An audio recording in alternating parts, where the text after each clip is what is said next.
Whispers of disease, dynasties, and downfall. For centuries, Britain's royals were draped in velvet and crowned with suspicion. Behind the portraits and parades lurked a rumor that would not die, that syphilis, the great pox, haunted the very heart of the monarchy. Tonight, we descend into the archives of scandal and speculation, where medicine blurs into metaphor and every king or queen carries a question mark. Were they truly afflicted or just cursed by gossip? The answers remain elusive, but the shadows are unforgettable. Before we dive headfirst into these royal enigmas, a quick pause. If you're drawn to stories where history and mystery collide, make sure you hit subscribe so you don't miss the next descent into the archives. And while you're here, let me know in the comments. Where in the world are you listening from? And what time is it for you right now? Midnight, sunrise, somewhere in between? 1. Edward IV of England. History doesn't forget winners. It forgets their skin, their teeth, their smell. And if we're being honest, it often forgets their slow, twitching decline into death. Edward IV, Plantagenet king and poster boy for the War of the Roses, left behind victories, bastard children, and a mystery wrapped in decaying velvet. He was 40 when he died. Not old, even by 15th century standards. Certainly not old for a monarch who had survived multiple military campaigns, a rebellion, and whatever it meant to be married to Elizabeth Woodville, a woman the court accused of witchcraft and whose family never stopped stirring the pot. One day, Edward was king. The next, he was wrapped in cerecloth and buried in Windsor, cause of death listed vaguely as ague, a nice medieval word for fever, which might as well mean we have no idea. But in 2024, historians took another stab at it. According to Dr. Rebecca Salmon, the old narratives didn't quite add up. Ague may have been a polite fiction. What Salmon's team proposed was far more scandalous, and unfortunately far more plausible: syphilis. The French disease. The great pox. The rot beneath the crown. It was the small details that did it. Edward's increasingly sluggish movements, his bloated appearance, the records of severe pain in his limbs and joints, the possibility of ulcers, never detailed, but hinted at in letters from foreign ambassadors. In one, a Burgundian envoy describes the king as worn and ill to look upon, as if stricken in the soul. That might be poetry. Or it might be what passed for bedside gossip in 1470s Europe. There's no autopsy. There's no preserved skeleton with a convenient syphilitic lesion. What there is a pattern.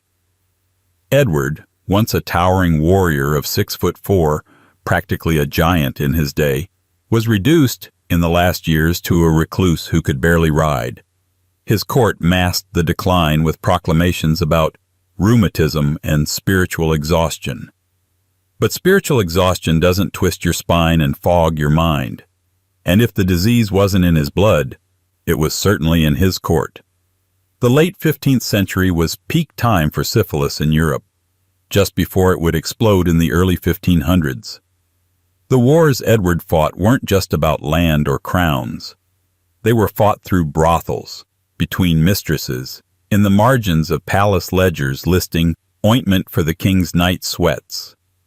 These entries, mundane, euphemistic, are almost more damning than a diagnosis. But here's the thing. If Edward did have syphilis, it wasn't a moral failing. It was a structural one. Power flowed through bedsheets as much as battlefields. Royal courts were less about governance than exposure to disease, to ambition, to anyone who had the right perfume and the wrong intentions. His death was quick, suspiciously so, and followed by one of the nastiest power vacuums in English history. Within months, his brother Richard had seized the throne. His sons, the famous princes in the Tower, had vanished.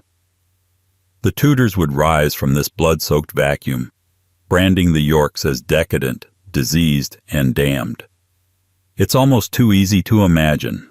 A dying Edward IV, bedridden, ulcerated, hallucinating, and in walks Richard, younger, colder, calculating. Disease didn't just kill Edward. It cleared the path for a usurper. But even if you reject the syphilis theory, and many still do, you're left with a body that failed faster than expected, a court that lied reflexively, and a medical mystery that's never quite closed. The Tudors painted Edward as brutish. Later historians sanitized him as tragic. But maybe he was neither. Maybe he was just human. Mortal. Vulnerable to something crawling beneath the surface of royalty. The slow rot of secrets disguised as sickness. And in that rot, there's a kind of poetic justice. Edward was a king who won every battle, except the one inside his blood. Of course, he wasn't the only one. Some say the disease skipped a generation, hiding in the shadows of the Tudor dynasty. But by the time it reached the great colossus of English masculinity, Henry VIII himself, the rumors exploded into something worse than infection, a full-blown national obsession. 2. Henry VIII of England. There's something satisfying about imagining Henry VIII. Tyrant, romantic, executioner, Renaissance hype beast, being taken down by the very thing he feared the most, impotence. Not just in the political sense, in the anatomical one, and for centuries people whispered exactly that. Of all the British royals ever accused of syphilis, Henry VIII may be the most famous, and the most thoroughly misdiagnosed. In the popular imagination, he's practically the poster child for royal venereal disease. Bloated, paranoid about being bloated, discarding wives like spoiled meat. He killed 2, annulled 2, and drove 1 to die of childbirth, all while chasing the kind of legacy that could only be preserved in a painting, preferably one that didn't show his legs. It's easy to see how this myth caught fire. A man obsessed with heirs, suffering from open sores, foul temper, and creeping madness by the end of his life. Textbook syphilis, right? Except it isn't. Because despite the rumors, the reality of Henry's medical record tells a very different story. One full of bad genetics, worse doctors, and no trace, none, of syphilitic diagnosis, treatment, or outcome. Let's start with the smoking gun, mercury. For centuries, mercury was the go-to treatment for syphilis. Crude, ineffective, and poisonous, yes, but undeniably common. And if Henry had undergone such treatment, there would be records, receipts, apothecary notes, even Tudor-era whispers in court diaries. There are none. Not a single mention of mercury-based remedies in his long and well-documented medical history. What we do have are records of ulcers on his legs, chronic, painful, and oozing, which, to the untrained eye, might scream syphilis. But the ulcers were localized, not systemic.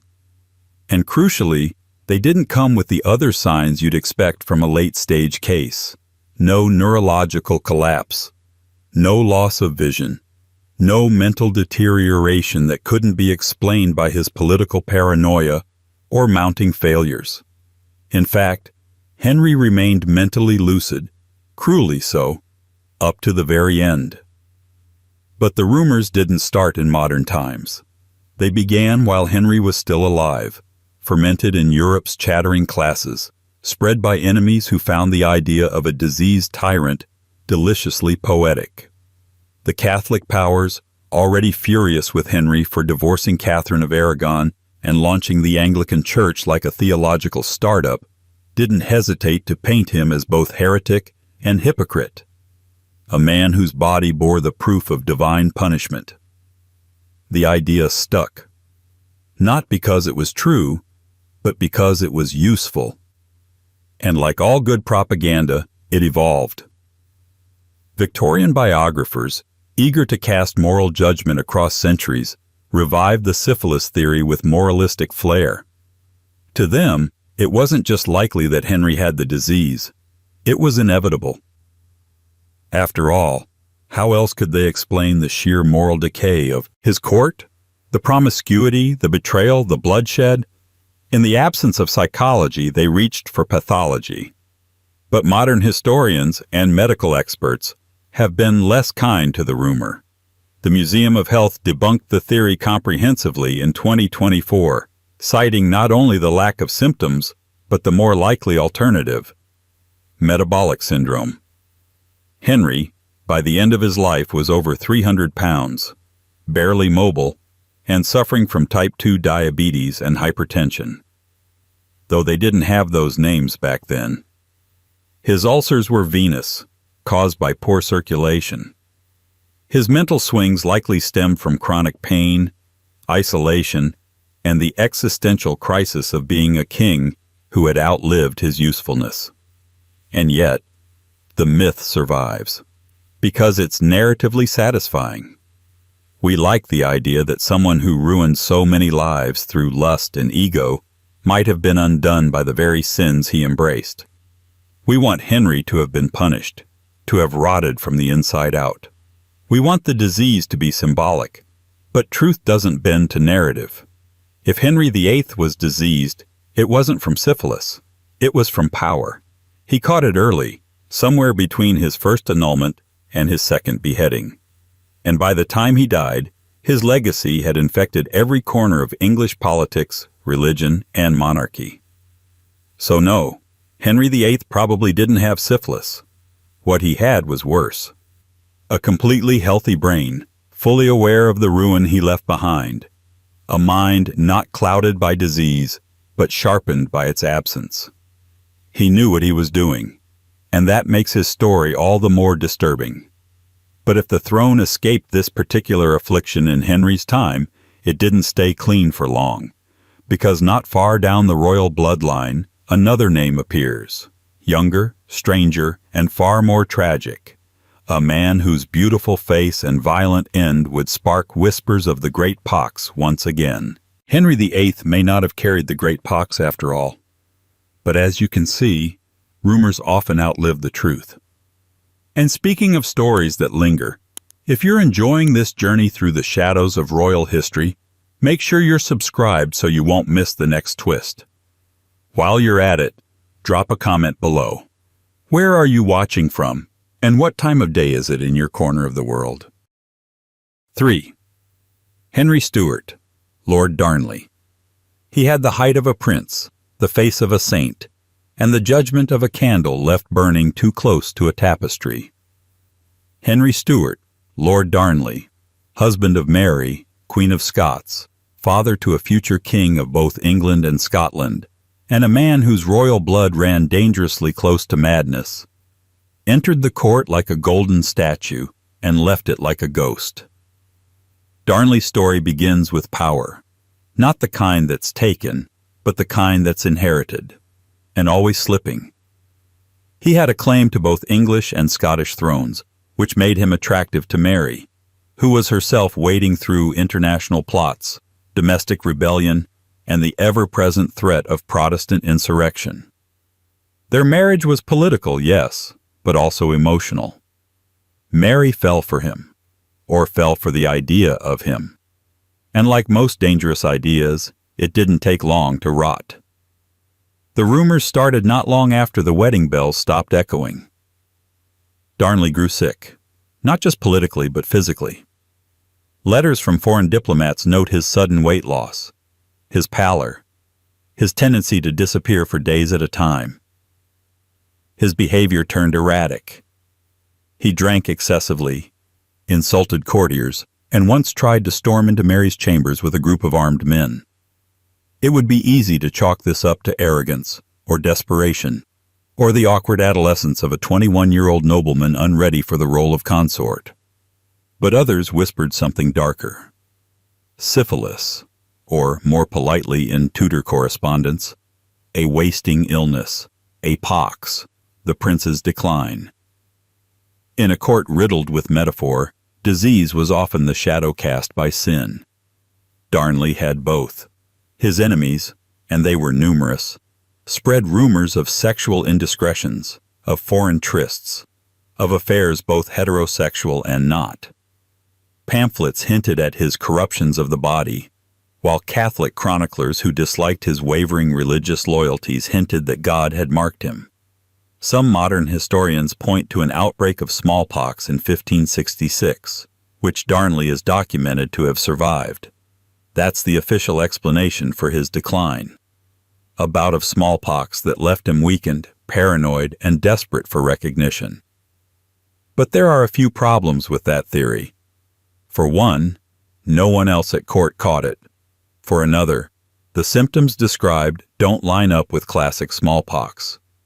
There's mention of ulcerations, but none of the distinctive pockmarks, no scarring, no isolation protocols, no burning of linens or quarantining of rooms.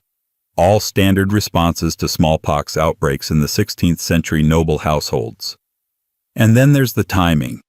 Darnley's illness came shortly after a string of diplomatic meetings with French and Italian envoys, during which he reportedly entertained himself beyond propriety, as one clerk euphemistically put it.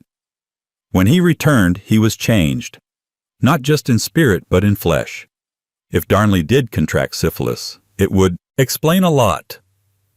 His sudden mood swings, his increasing paranoia, his belief that everyone at court, including his own wife, was plotting to kill him. His physical weakness, the lingering malaise that even rest and wealth couldn't shake. And then, of course, there's the suddenness of his death, or more accurately, the strangeness of it. Darnley was murdered in 1567, blown up in the garden of a house he'd been staying in under protection. Except, and this is the part that keeps historians up at night, he didn't die from the explosion. His body was found in the garden unburned. There were no blast injuries, just two corpses. Darnley and his servant both strangled. Why would someone go through the trouble of blowing up a house after the target had already been killed? It wasn't just murder, it was spectacle. Someone wanted it to look like rage, chaos, divine punishment. Theories range from Mary herself to the Earl of Bothwell, to Darnley's own political enemies within the Protestant factions. But maybe, just maybe, it wasn't only about power. Maybe Darnley had become a liability. Not because he was dangerous, but because he was dying. If he did have syphilis, and if his erratic behavior had begun attracting the wrong attention, removing him would have been both politically convenient and hygienically symbolic. In a world where illness could be used as a political cudgel, Darnley's body may have been more useful dead than alive. To this day, there's no definitive proof he had the disease. No medical record, no autopsy, no surviving tissue to test. But the rumors didn't die with him. They attached themselves to Mary. If Darnley was infected, then perhaps she was too. And if she wasn't, then why did she keep defending his legacy? The answers are as lost as Darnley's body, buried in a forgotten vault in Edinburgh. But the questions, they linger. Because when a golden prince fades into a fevered ghost, the court doesn't forget. It just shifts its gaze to the one left standing beside the grave. And in this case, it was Mary. Queen, widow, suspect, and possibly, if the whispers are true, the next royal touched by the shadow of the pox. 4. Mary, Queen of Scots.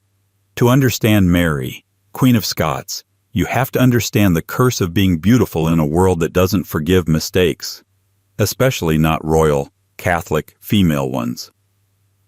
Her life reads like a Gothic opera ghost-written by her enemies, crowned at 6 days old, widowed at 18, imprisoned at 25, executed at 44.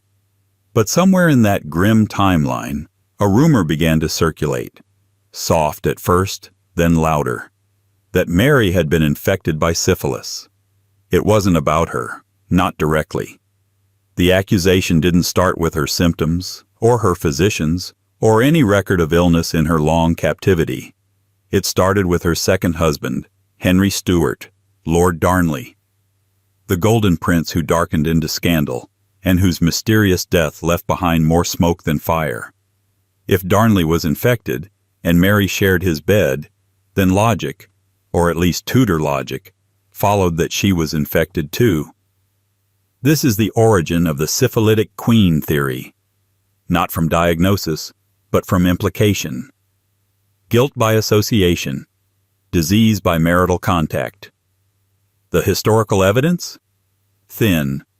No primary source records any physician treating Mary for syphilis. There are no surviving letters from her household noting venereal conditions, a term that was often used in code among 16th century physicians. No exhumation reports, no posthumous medical analyses. In fact, by all accounts, Mary was in good health well into her 30s, even while under the stress of captivity, rebellion, and the erosion of her political legitimacy. So why did the rumor cling to her? Partly because it served a purpose. Mary was already politically radioactive. Her Catholicism threatened Elizabeth I. Her claim to the English throne made her a pawn in nearly every European conspiracy. And her choices, especially the catastrophic decision to marry Bothwell, a man widely suspected of orchestrating Darnley's murder, gave her enemies all the material they needed. Once she was imprisoned in England, Elizabeth's ministers didn't just want her powerless, they wanted her discredited. Broken in the eyes of history, enter the pamphleteers. In a century that loved satire and slander almost as much as it loved scripture, printed attacks on Mary flooded the Protestant press. Some were subtle, focusing on her political alliances or supposed vanity. Others were not. They depicted her as lustful, unstable, morally corrupted. Diseased became a metaphor, and then, for some, a literal assumption. There's a chilling irony in all this. The more Mary was isolated, the more she was described as polluted, not just in body, but in soul. She became the scapegoat for everything Protestant England feared: foreign interference, female authority, Catholic conspiracy, and the unchecked passion of a monarch who didn't ask for permission before marrying, scheming, or grieving. And yet, through all this, Mary wrote. She left behind volumes of correspondence, poems, and official pleas to her cousin Elizabeth. Nowhere in those letters does she hint at illness beyond melancholy, headache, or despair. No mention of sores, no signs of madness, no decline in mental faculties, even in her final months. The Queen remained sharp, articulate, and tragically aware. She was executed in 1587, after nearly 2 decades of imprisonment. Her final words, spoken in Latin, were a prayer, not a confession. If she had suffered from any chronic illness, especially one as disfiguring or mentally destructive as late-stage syphilis, it would have been noted. Her enemies would have written about it gleefully. They would have turned her decline into a morality play. But they didn't, because it wasn't there. And yet, the myth survives. Why? Perhaps because we need it to. Mary's story is too operatic, too drenched in betrayal and romance to leave untouched by scandal. She was too powerful to be merely tragic, and too tragic to be simply powerful. Adding disease to her biography makes her seem more human, more vulnerable. Or perhaps, to some, it justifies what was done to her. The imprisonment, the exile, the sword. But the reality is this. Mary was dangerous not because she was diseased, but because she wasn't. She had her health. She had her mind. And she had her name, Queen of Scots, which refused to die even as the English tried to bury it beneath decades of character assassination. In the end, Mary wasn't undone by infection. She was undone by narrative, which is perhaps the most contagious thing of all. Still, if Mary left behind no trace of syphilis in her blood, she may have left something more potent: a son. James VI of Scotland, later James I of England, inherited her throne, her temperament, and perhaps, depending on whom you ask, her enemies' whispers. Because when it comes to royal bloodlines, rumors don't die. They just get inherited. 5. James VI and the First. He was born in a storm of scandal and raised by strangers.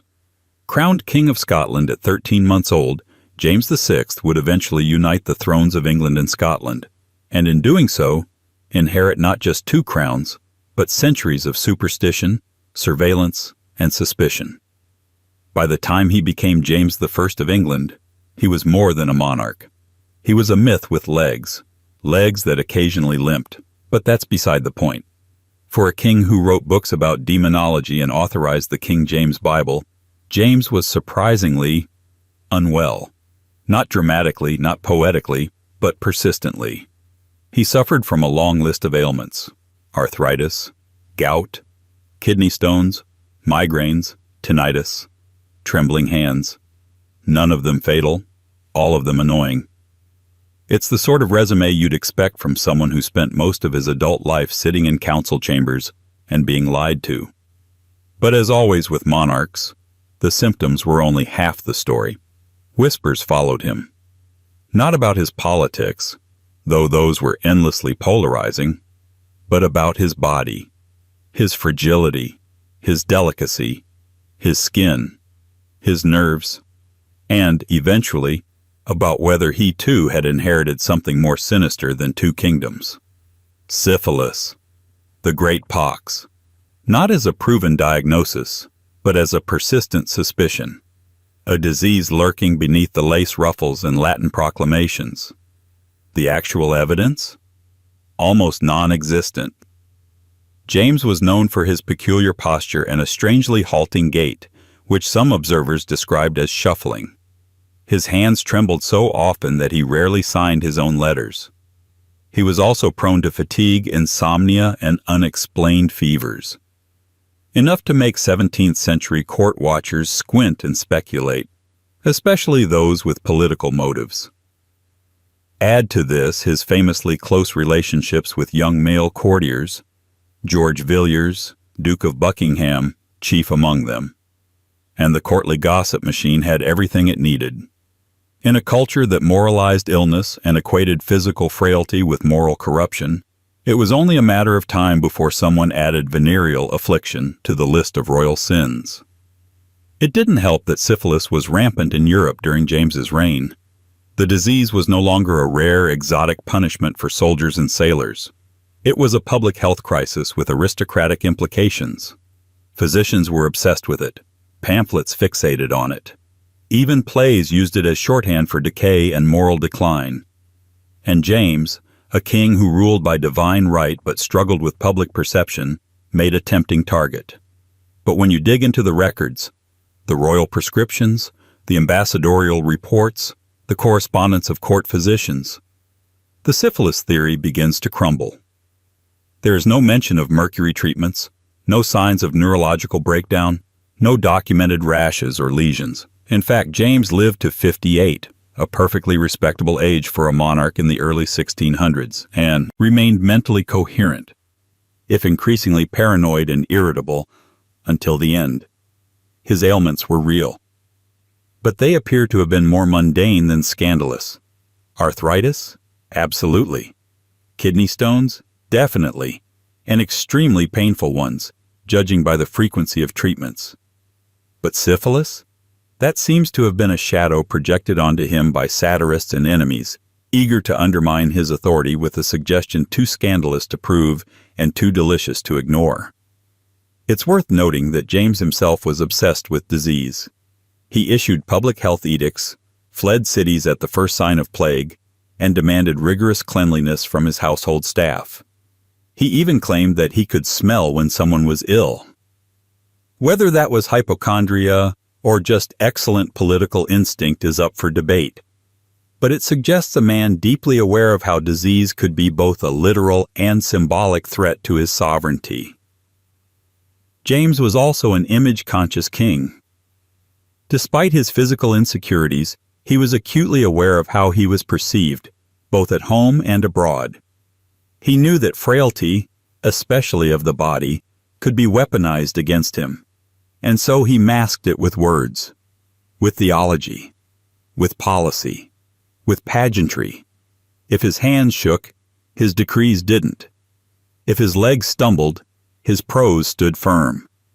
So no, James VI and the First almost certainly did not have syphilis.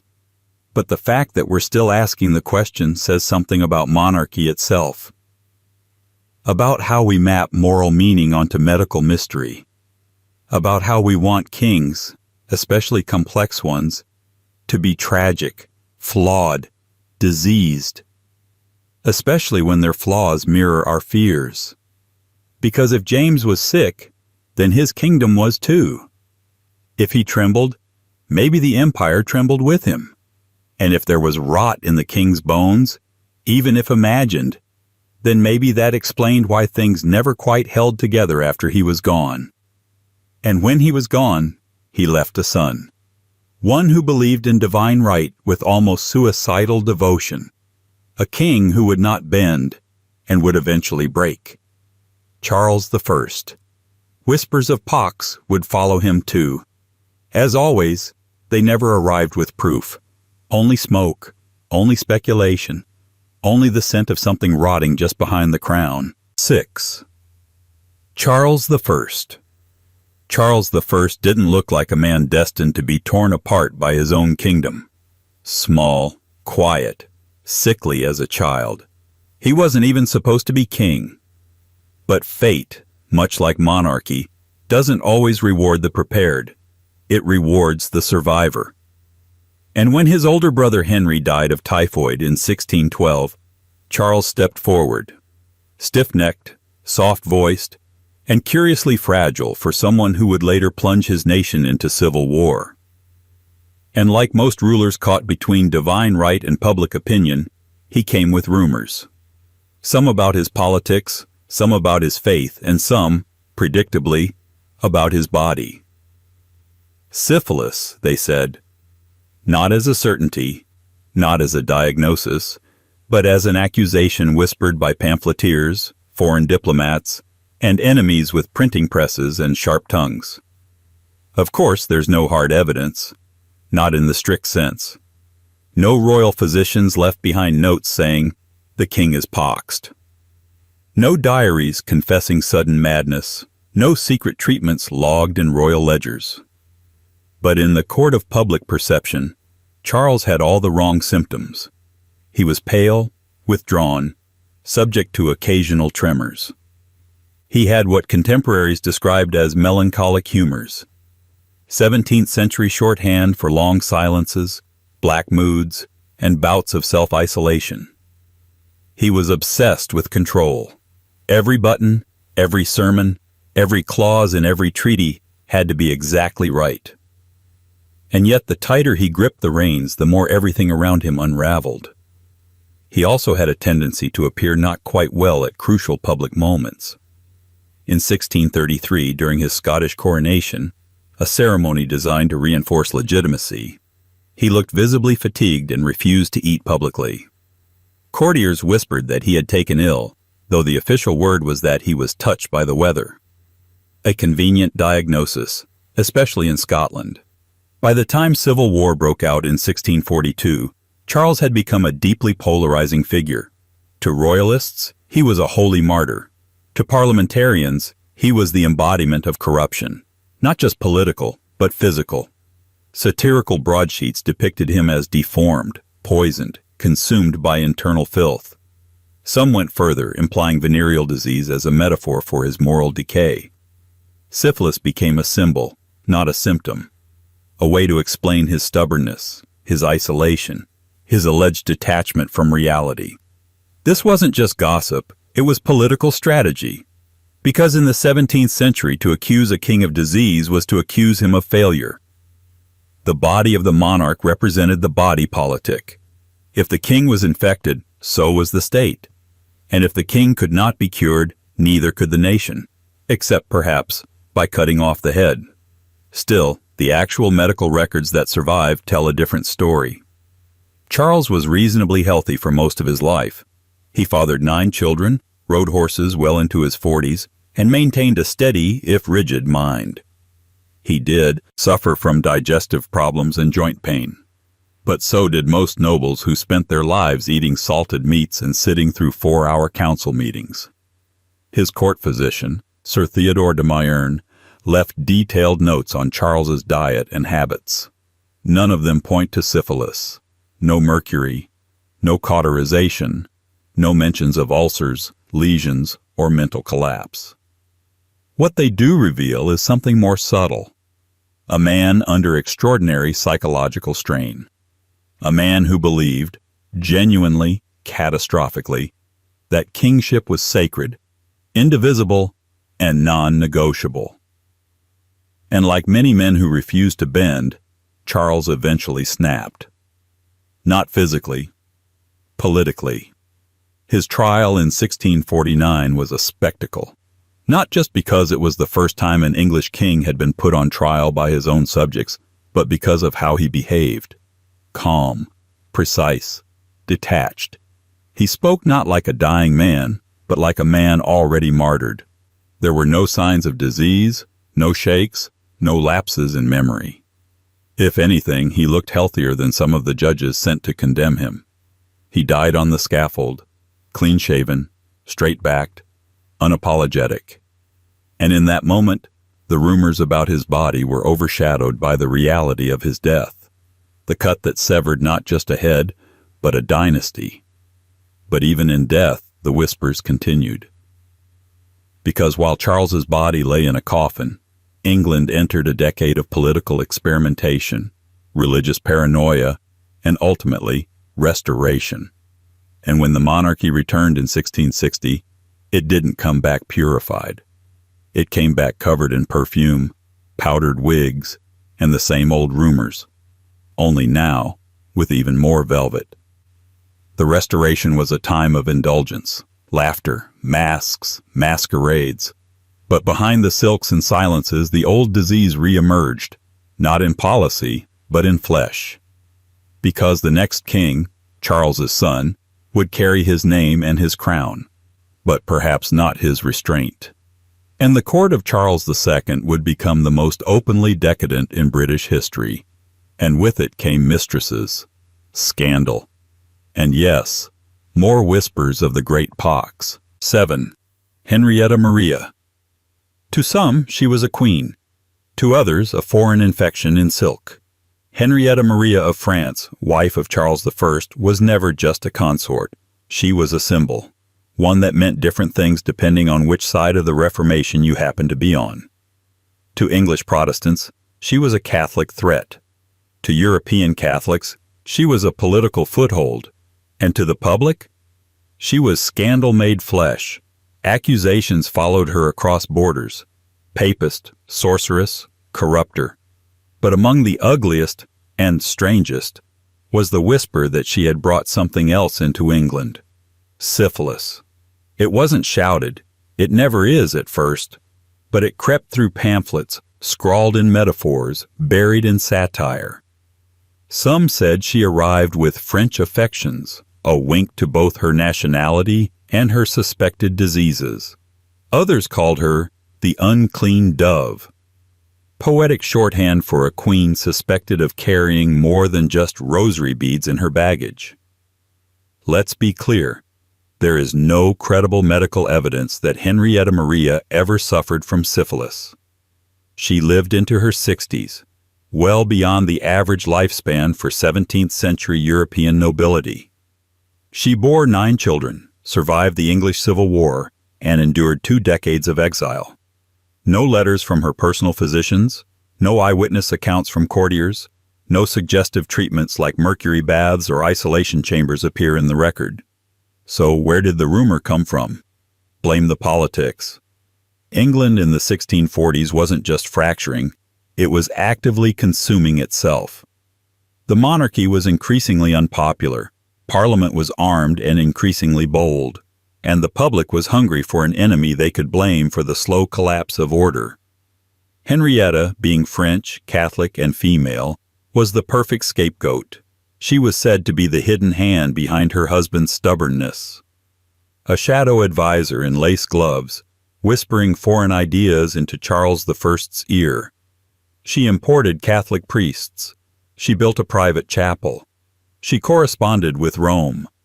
And, perhaps most symbolically damning of all, she brought a small army of French courtiers with her, an entourage the English found both effeminate and suspicious. The idea that she also carried venereal disease was, in this light, not a medical diagnosis but a metaphor. She was cast as a foreign contagion, not in the sense of illness, but in the sense of moral and political corruption. To the Puritan writers and parliamentarian propagandists, Syphilis stood in for everything they believed Henrietta represented: decadence, secrecy, perversion of Protestant purity. And in the media landscape of the time, if you could call ballads and pamphlets media, that metaphor got literalized. Illustrated broadsides depicted the queen in various monstrous forms, with boils, with leprous skin, with insect swarms trailing her. One particularly infamous engraving, printed in 1643, showed her seated atop a dying English lion, handing out rosaries to children while a plague cloud loomed above. The text was careful to avoid explicit accusations. But the implication was clear. It wasn't just about her body. It was about what her body symbolized. Henrietta became the embodiment of England's fear of Catholic infiltration, and that fear needed to be justified. Disease was a convenient explanation.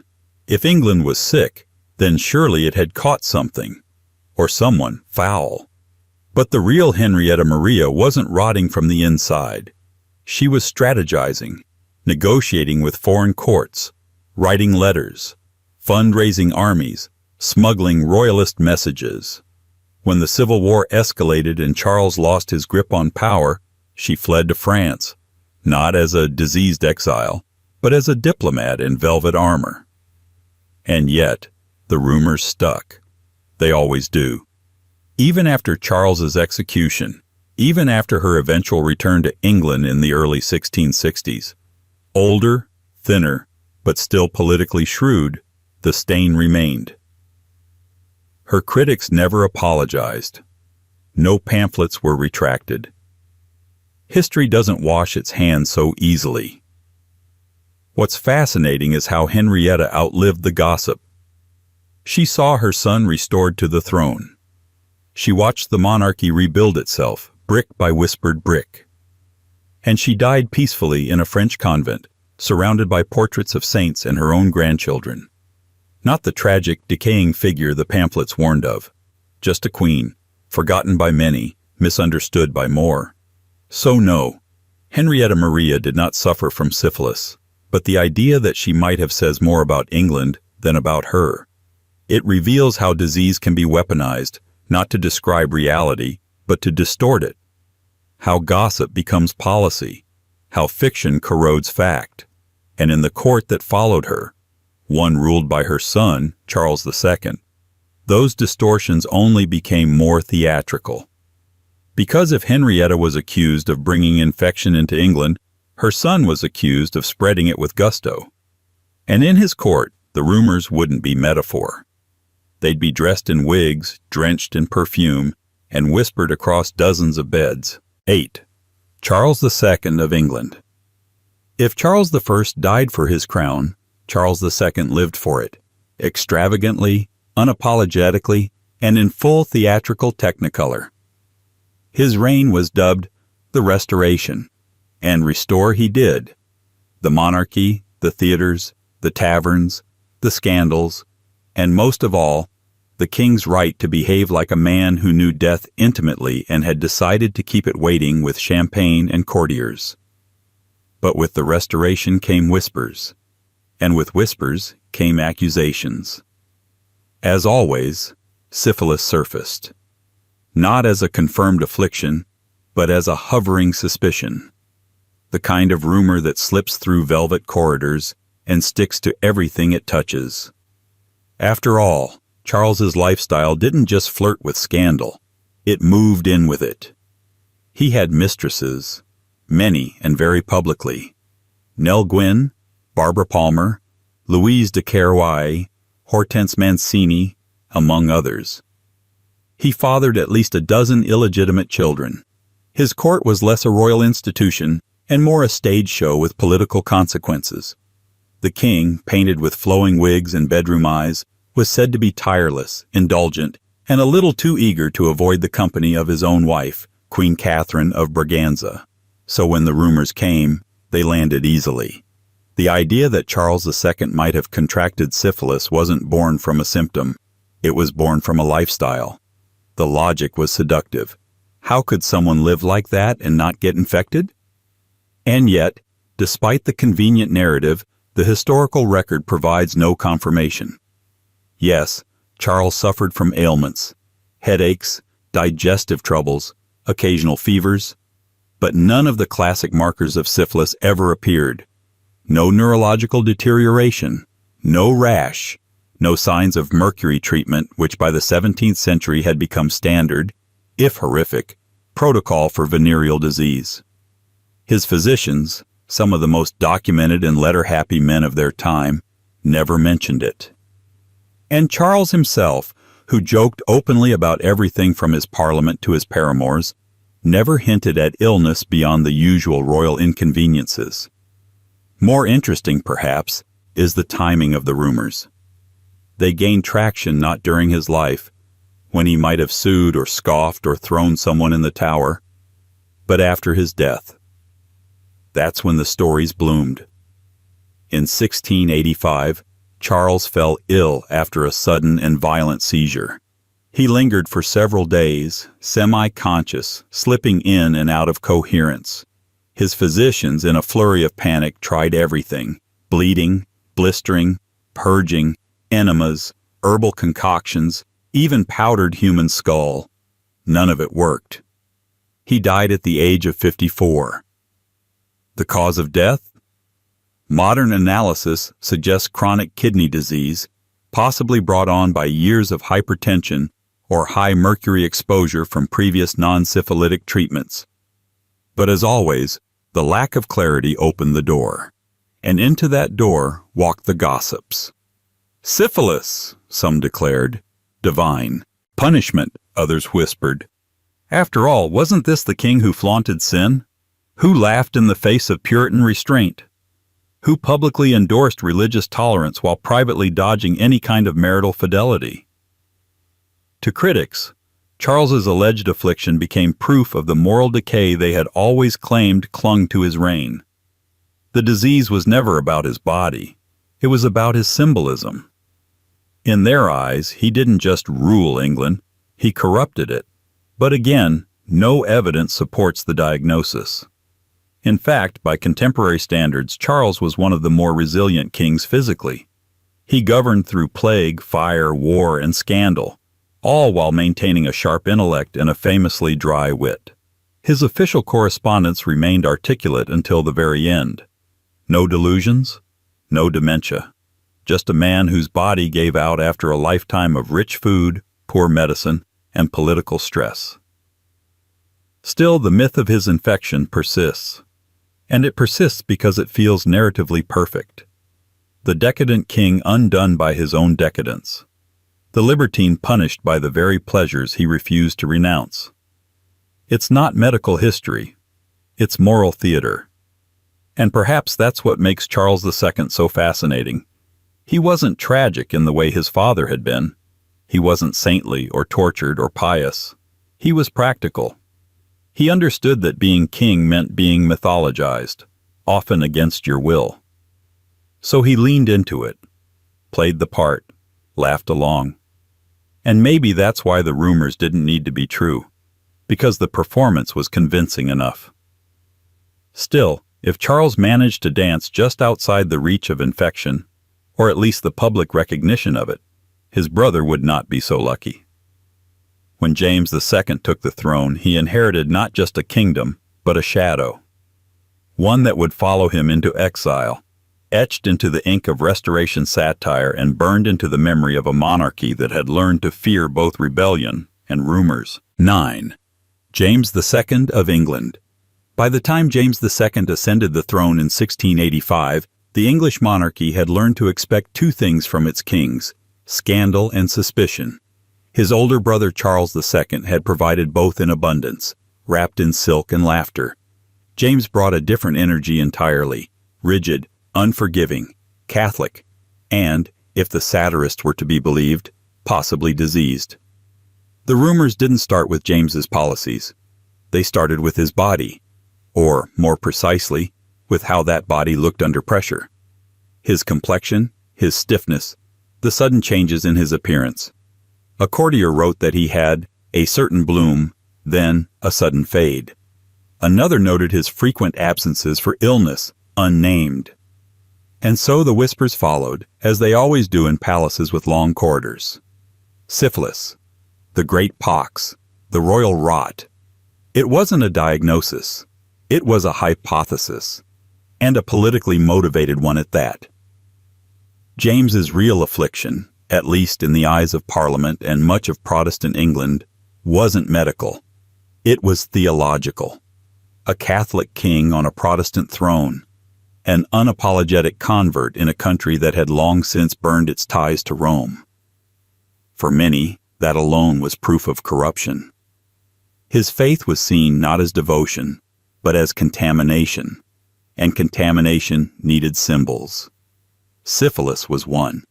The evidence?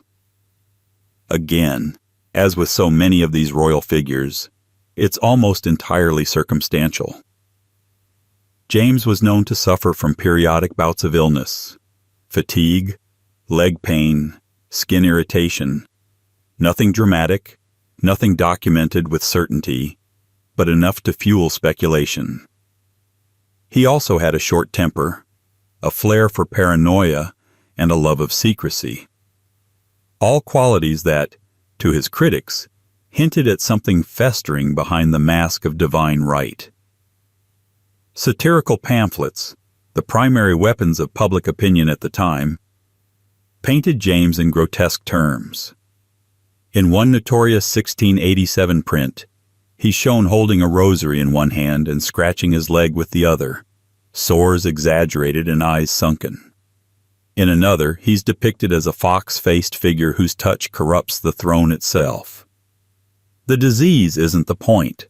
The point is what it represents. Weakness, unfitness, the creeping suggestion that the king's body mirrors the kingdom's decay. And as usual, none of it sticks in the medical record. James had a long life for a man of his era. He lived to 67, a respectable age, especially for a monarch who spent much of his later years in exile. He fathered numerous children, was capable of long diplomatic engagements, and remained mentally lucid throughout his reign and beyond. There's no record of mercury treatments, no mention of cognitive decline, no notes of the physical deformities often associated with untreated syphilis. If he was ill, he was functional, and in monarchy, function often trumps diagnosis. Still, the timing of the rumors mattered. England was on the edge. Again, the glorious Revolution was already a whisper in Protestant drawing rooms. William of Orange was already casting glances across the Channel. And James, in the eyes of many, had to be discredited before he could be dethroned. Disease made that easier. A king with sores is easier to mock than a king with soldiers. A king with a rotting body makes a better metaphor than a king with a complex political strategy. In the end, James wasn't defeated by illness. He was defeated by momentum. When William landed in 1688, the army that was supposed to defend James melted away with hardly a fight. Not because he was sick, but because the story of him being sick had become more powerful than the truth. The narrative once again won. He fled to France, where he lived out the rest of his life in relative dignity, praying, writing, trying to organize a comeback that would never come. He died in 1701 at Saint-Germain-en-Laye, surrounded not by scandal, but by routine. His body showed signs of age, not infection. His mind remained sharp. He left behind legacies, not lesions. But the whispers survived. In the decades that followed, Jacobite loyalists tried to sanctify his memory. while Whig historians tried to dismember it. Both sides played with the idea of disease, either as martyrdom or moral failing. The syphilis rumor, never confirmed, became part of the permanent speculative canon, and in this, James was hardly unique, because for every king who ruled with a crown, there was another who ruled through rumor. And in the world of Restoration England, where satire could dethrone as easily as gunpowder, nothing was more potent than the suggestion that your king was rotting beneath his robes. The irony? The next name on the list wasn't known for indulgence or cruelty. She was known for piety, for order, for calm. But when she died young and childless, the whispers came anyway. Because in royal courts, even queens aren't immune from the shadows, especially not when those shadows look like syphilis. 10. Mary II. She ruled during the glorious part of the Revolution, quietly, dutifully, and with all the public grace that 17th century England demanded from a Protestant queen. Mary II, daughter of the deposed James II and co-ruler with her husband William of Orange, was meant to represent everything her father didn't: health, purity, English values, whatever those were supposed to mean in a century still recovering from plague, fire, civil war, and divine right theology. But Mary, for all her dignity and apparent virtue, didn't survive long. She died in 1694 at the age of just 32. Officially? Smallpox. Unofficially? Well, that's where the rumors started, as they always do, in the gaps, the silences, the things left too politely unspoken in court bulletins. Because her death wasn't just premature, it was disruptive. And in politics, a death that comes too early always invites more questions than answers. The symptoms were dramatic: sudden fever, fatigue, then blotching, a rash, a burning of the skin. Smallpox, they said. And indeed, it was a common diagnosis at the time. The disease was rampant in London, but even in its ubiquity, it left behind a trail of debate. For some, the diagnosis felt too neat, too convenient, especially given the secrecy that immediately followed her death. There was no public display of the body, a sharp deviation from royal tradition. The funeral was delayed. Physicians were unusually silent, and in the halls of Parliament, murmurs grew louder. Was it really smallpox? Or was it something else? Enter syphilis. Again. This time the rumors were subtle. They didn't accuse her directly. Instead, they questioned the origins of her illness. They questioned her husband. They questioned the quietness with which the whole affair had been handled. And they did it all with that uniquely 17th century gift for euphemism: fever of uncertain origin, blotches inconsistent with common pox, symptoms of a wasting nature. There was no evidence, but there was opportunity. Mary had married William of Orange not for love, but for politics. Their union was engineered to prevent another Catholic dynasty. William, stern and ascetic, was her cousin, her co-sovereign, and, by most accounts, not particularly affectionate. There were rumors about his own preferences, but those were always carefully deflected. Still, their marriage, while civil, was largely childless. Miscarriages, perhaps, or infertility, or, as some whispered in coffee houses and scribbled in the margins of political satire, something contagious. If syphilis had entered the royal bedroom, who brought it in? Mary, the devout daughter of a once Catholic king? Or William, the austere Calvinist war leader whose military campaigns often kept him abroad and far from the Queen's side?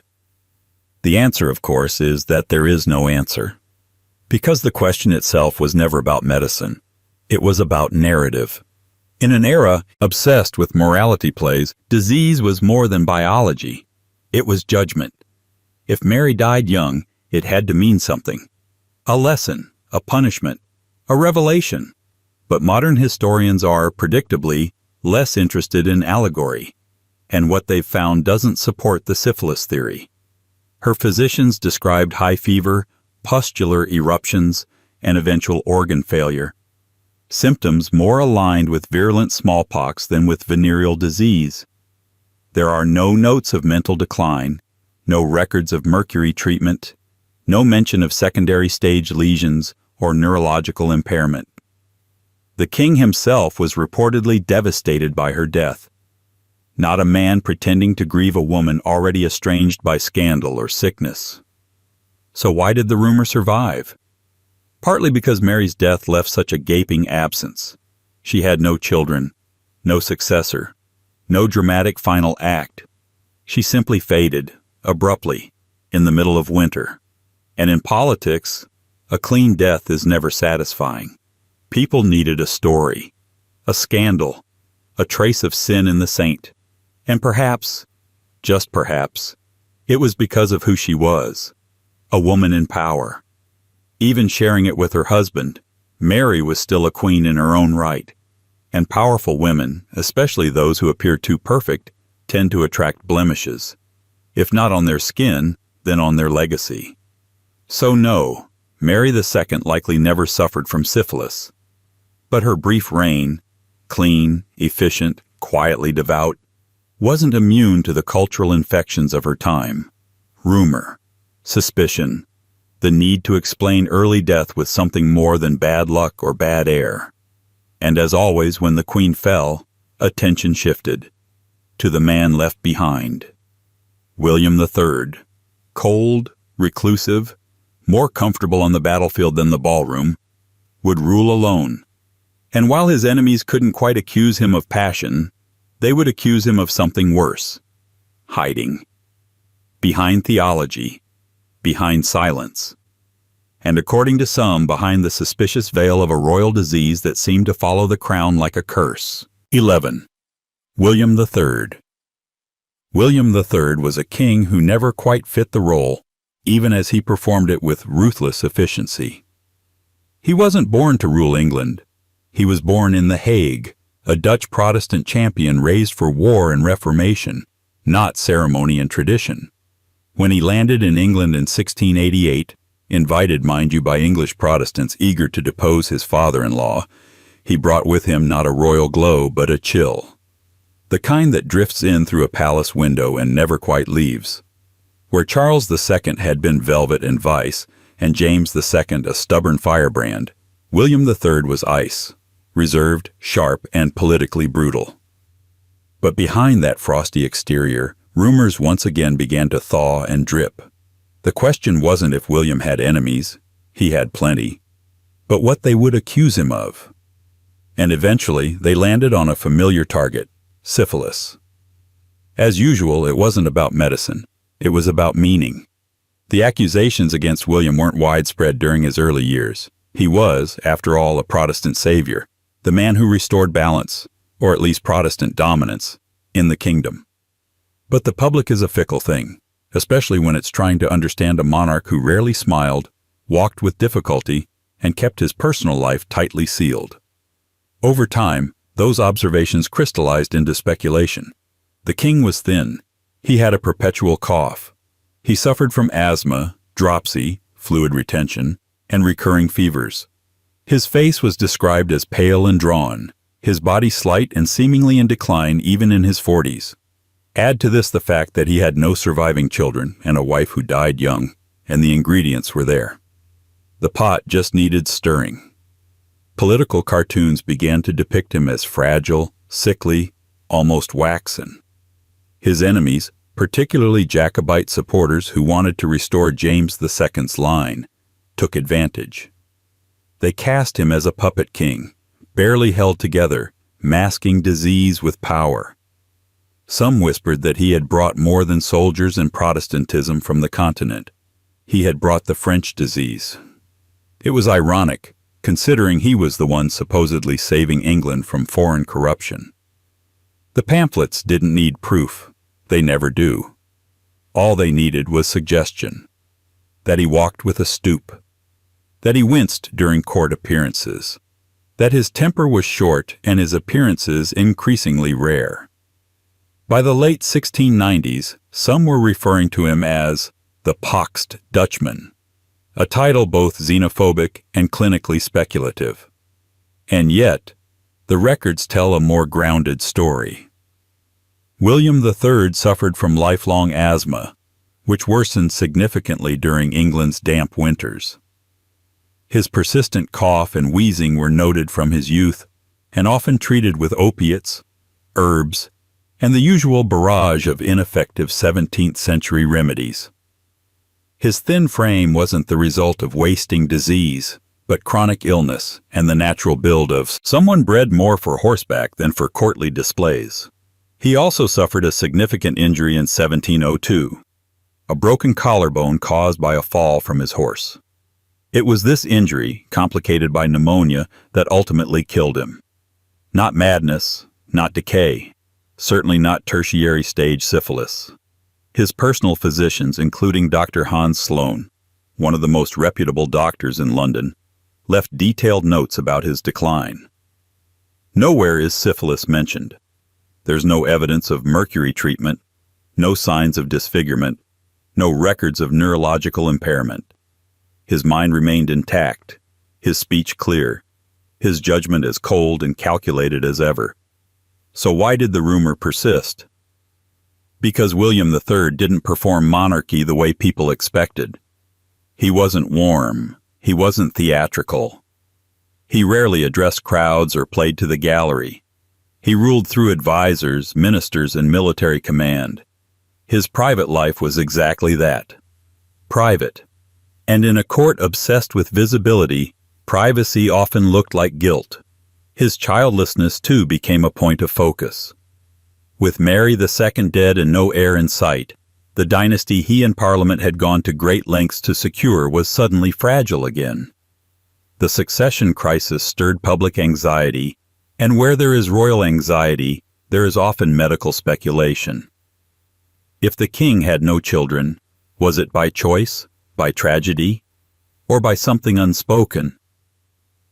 As always, the question outlived the man. William died in 1702 quietly, surrounded by statesmen rather than sentiment. He left behind a throne that passed not to a child but to a cousin, Anne, another queen whose body would be scrutinized as deeply as her politics.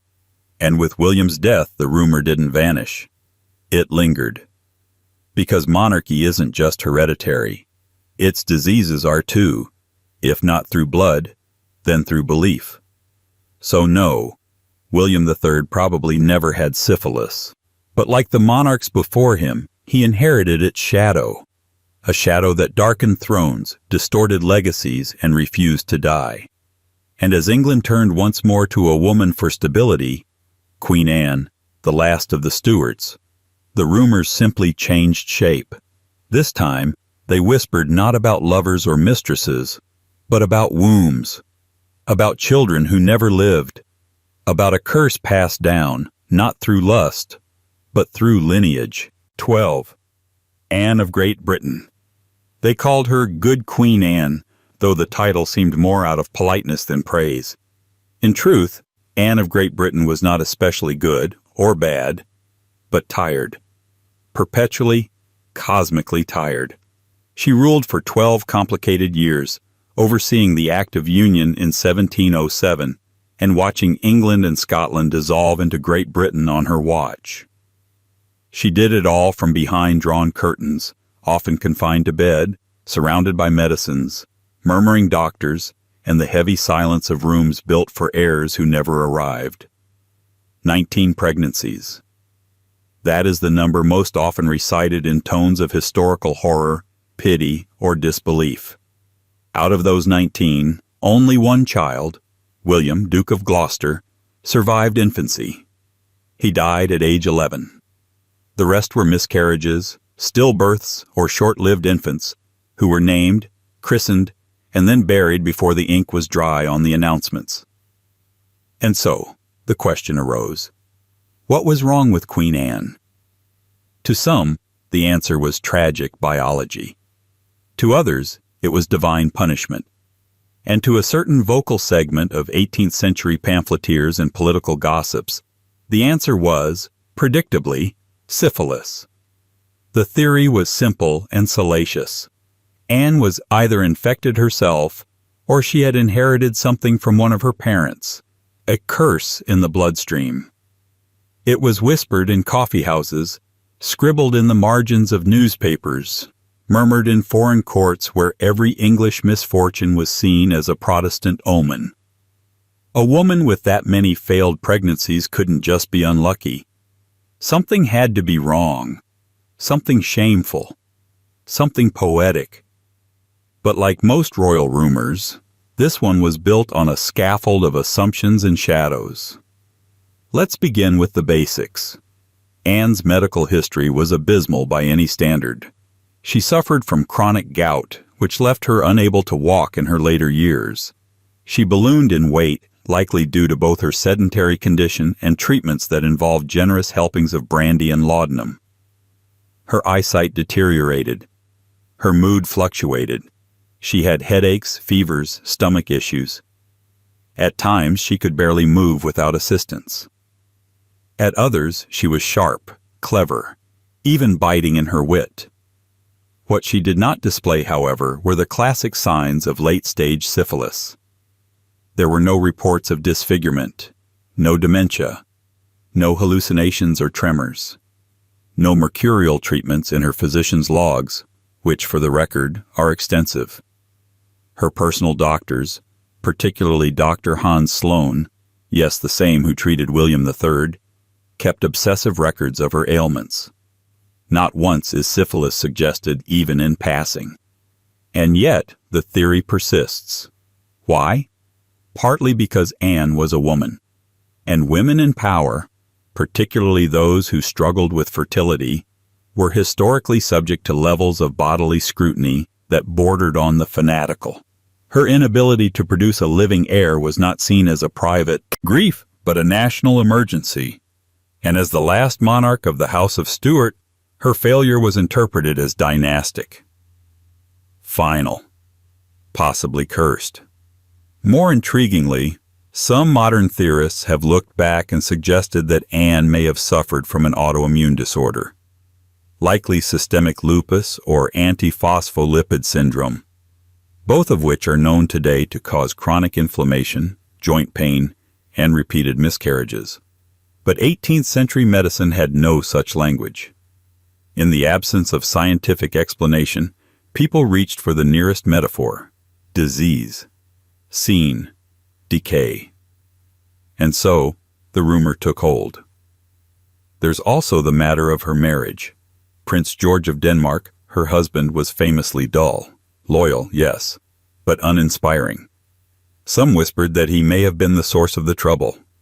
Others flipped the accusation back to Anne, pointing to her close, some said too close, relationship with Sarah Churchill, Duchess of Marlborough. That friendship ended in acrimony and a flurry of bitter letters, but not before it had been painted with every kind of insinuation. Was syphilis a real part of Anne's life? Probably not. But was it part of how people explained her? Absolutely. Because the body of a monarch was never just a body. It was a canvas, a mirror, a tool. And when it failed, especially in the task of producing heirs, it had to be marked with something more than biology. It had to be marked with shame. Anne died in 1714, bloated, exhausted, and without a single living child. Her body gave out in pieces, her kidneys, her heart, her limbs. But her mind?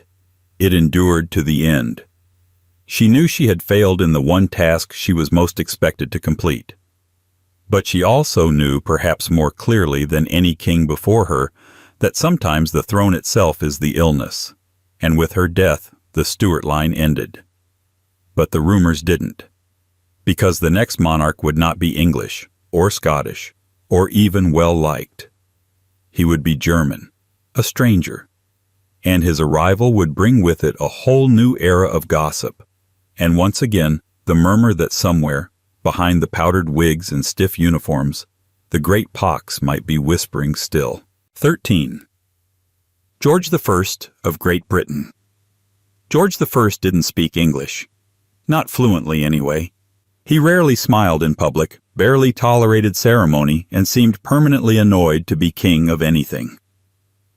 In the long, confusing bloodline tangle left by Queen Anne's childless reign, George Ludwig of Hanover was the nearest Protestant heir, even if that nearness came with a passport, a thick German accent, and a complete lack of interest in British pageantry. When he took the throne in 1714, it wasn't with fanfare. It was with shrugs, from both sides. George wasn't loved, but he was tolerated. And tolerance in monarchy is just another word for suspicion waiting to bloom. His reign, though politically stable in the hands of Parliament, was socially uneasy. He was foreign, aloof, and, as always with foreign royals parachuted into Britain, a tempting canvas for rumor. And behind the political satire and xenophobic caricatures, one particular accusation kept cropping up, flickering in the corners of court gossip and satirical pamphlets. The king had syphilis. Not confirmed. Never confirmed. But whispered, with just enough certainty to stain. It started with his private life. Or more precisely, the fact that it had once been scandalously public. Long before he was king, George had married Sophia Dorothea of Celli.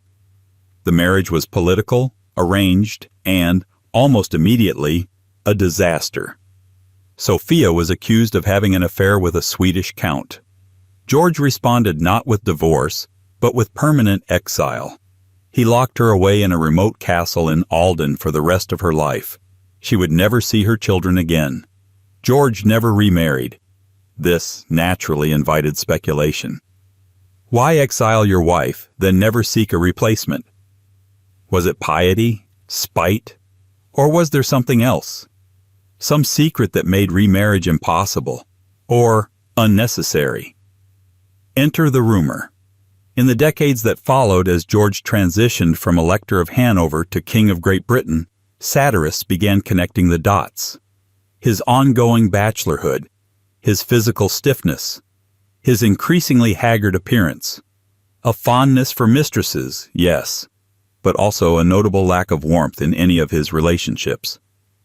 Some suggested he was emotionally hollow. Others went further. Perhaps he was physically compromised. Perhaps there was a reason he avoided intimacy outside of his long-standing mistress, Melusine von der Schulenburg, who followed him to England and was given the very British title of Duchess of Kendal. But Melusine's presence didn't stop the rumors.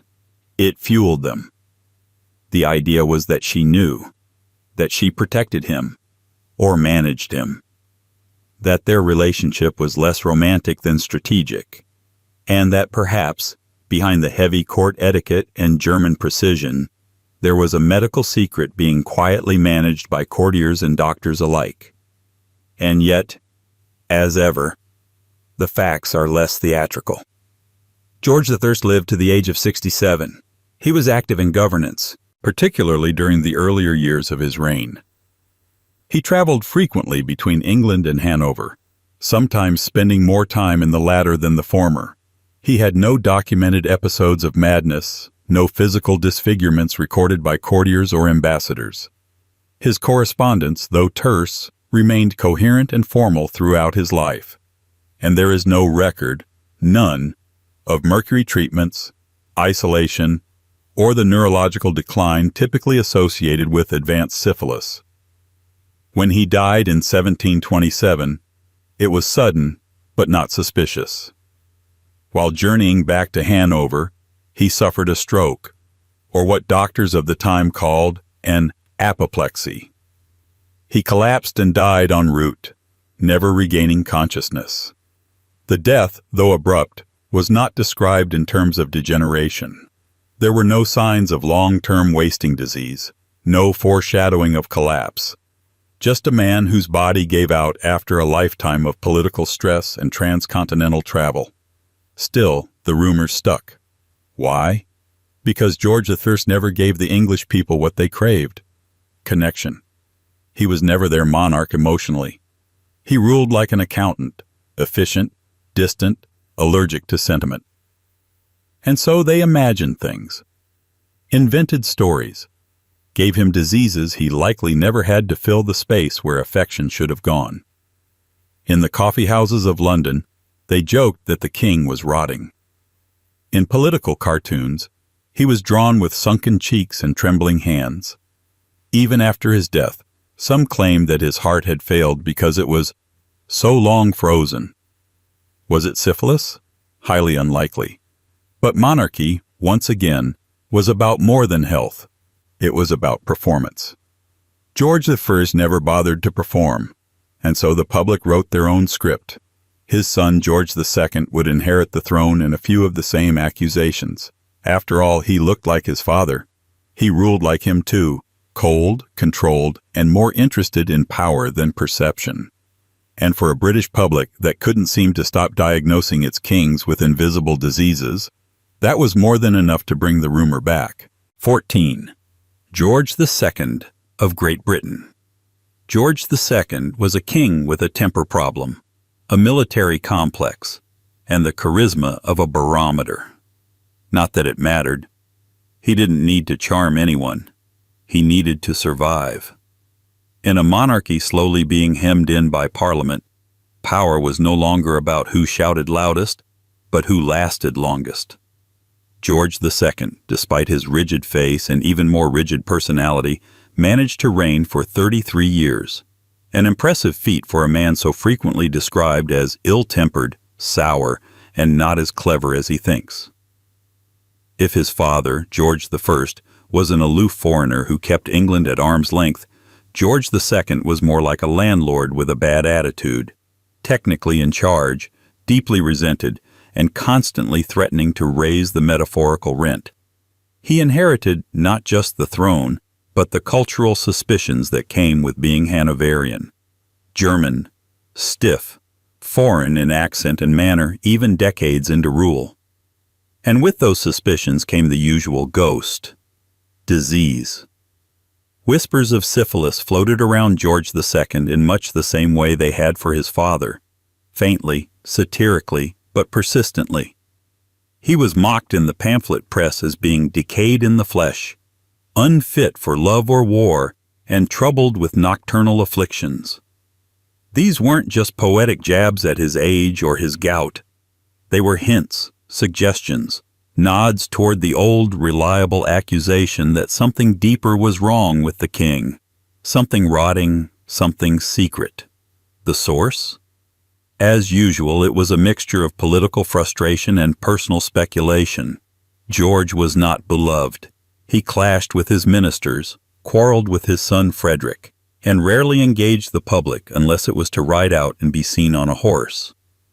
He did fight at the Battle of Dettingen in 1743, the last British monarch to personally lead troops in battle, and for that he earned a grudging kind of respect. But not affection. And where affection fails, satire creeps in. The accusations were rarely direct. This wasn't a court-era diagnosis. It was gossip weaponized by implication. In Restoration fashion, poets and pamphleteers accused him of the pox of pride, or of carrying the German condition, a term that had already become backhandedly synonymous with venereal disease. It was more slur than symptom. But what evidence did they have? None, really. At least, not medical evidence. George II had his health problems, certainly. He suffered from severe bouts of gout, a common affliction among royalty who dined on too much meat and wine and not enough leafy greens. He was described as being racked with stiffness in his later years, often grumbling about his joints and needing assistance to walk during winter. His digestion was also poor, chronic constipation, indigestion, and what one physician called melancholic bloating. But these are hardly rare or mysterious symptoms in an aging monarch. And notably, his mental faculties remained strong. He was detail-obsessed, grudge-holding, sharp-tongued. He continued to correspond with ministers, review military reports, and even plan palace renovations into his late 60s.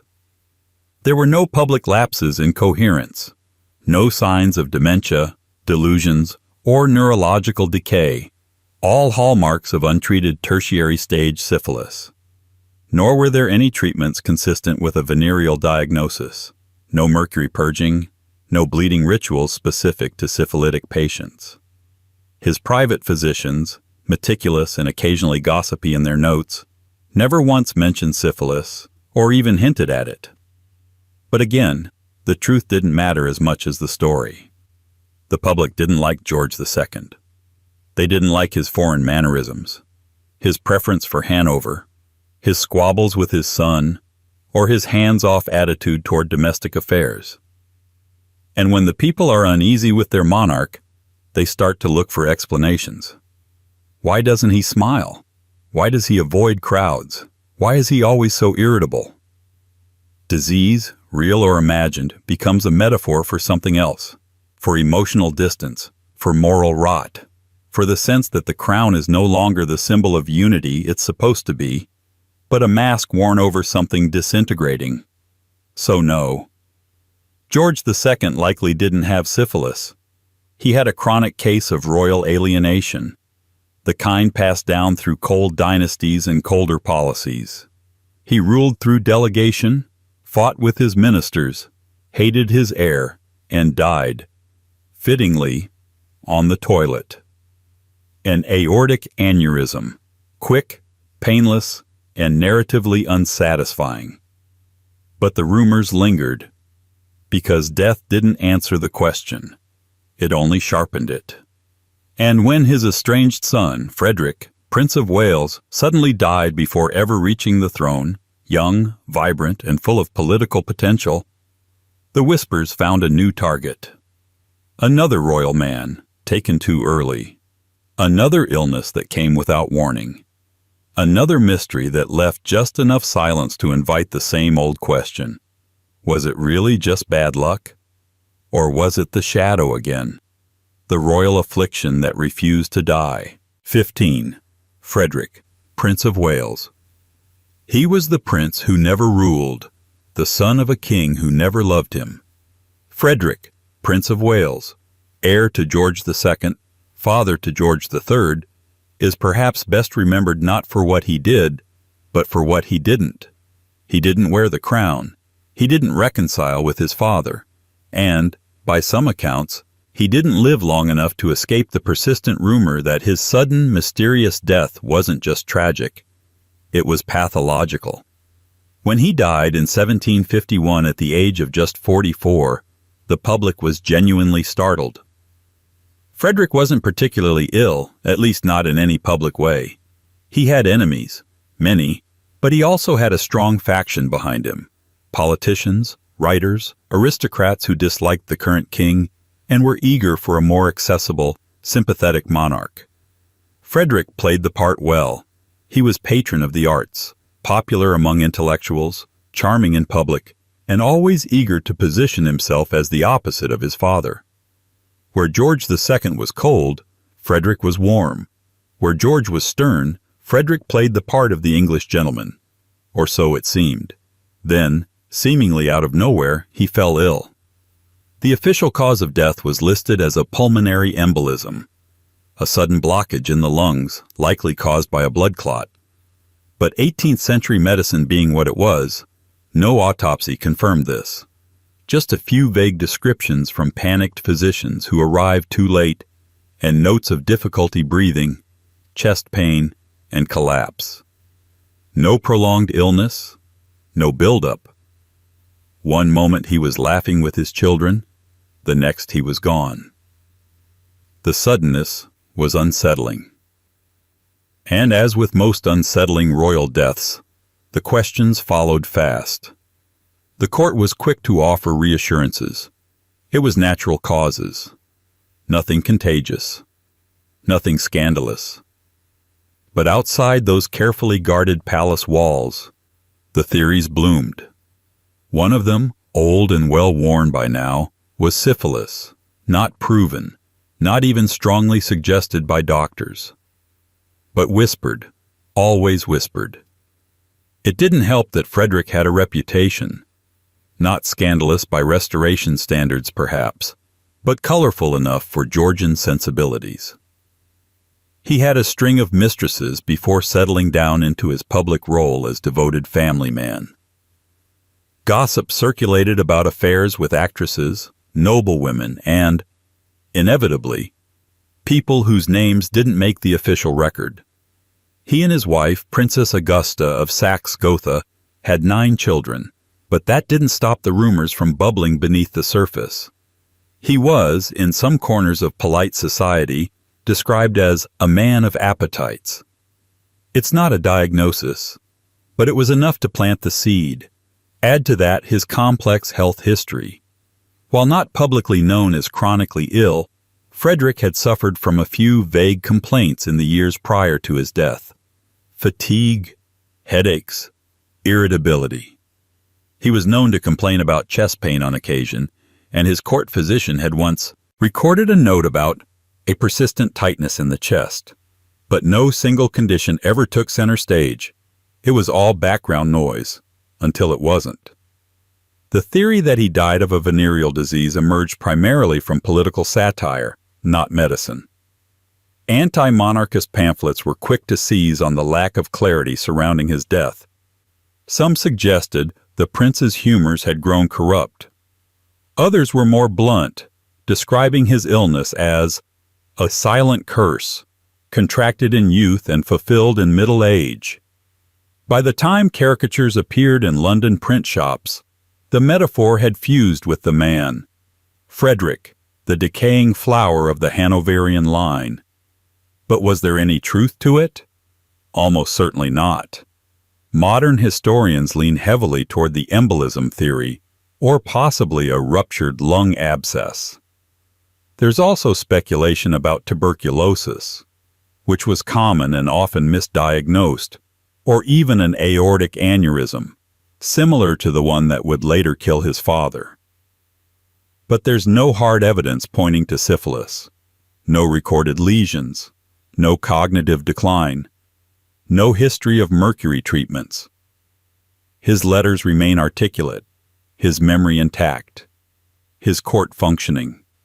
Still, the story stuck. Because it was familiar. Because Frederick's death was so abrupt, so narratively unresolved, that the mind rushed to fill in the blanks. After all, here was a prince who had been groomed to rule, carefully curated as the popular alternative to a stubborn king. His sudden exit felt less like fate and more like a cover-up. The public didn't just mourn, they speculated. Was this a natural tragedy or a hereditary curse? Something quietly eating its way through the bloodline, passed down from monarch to monarch like a silver spoon no one dared polish? Because if Frederick, the cheerful, charming, publicly devoted prince, had been hiding something beneath his powdered face and embroidered waistcoat, what did that say about the dynasty he almost inherited?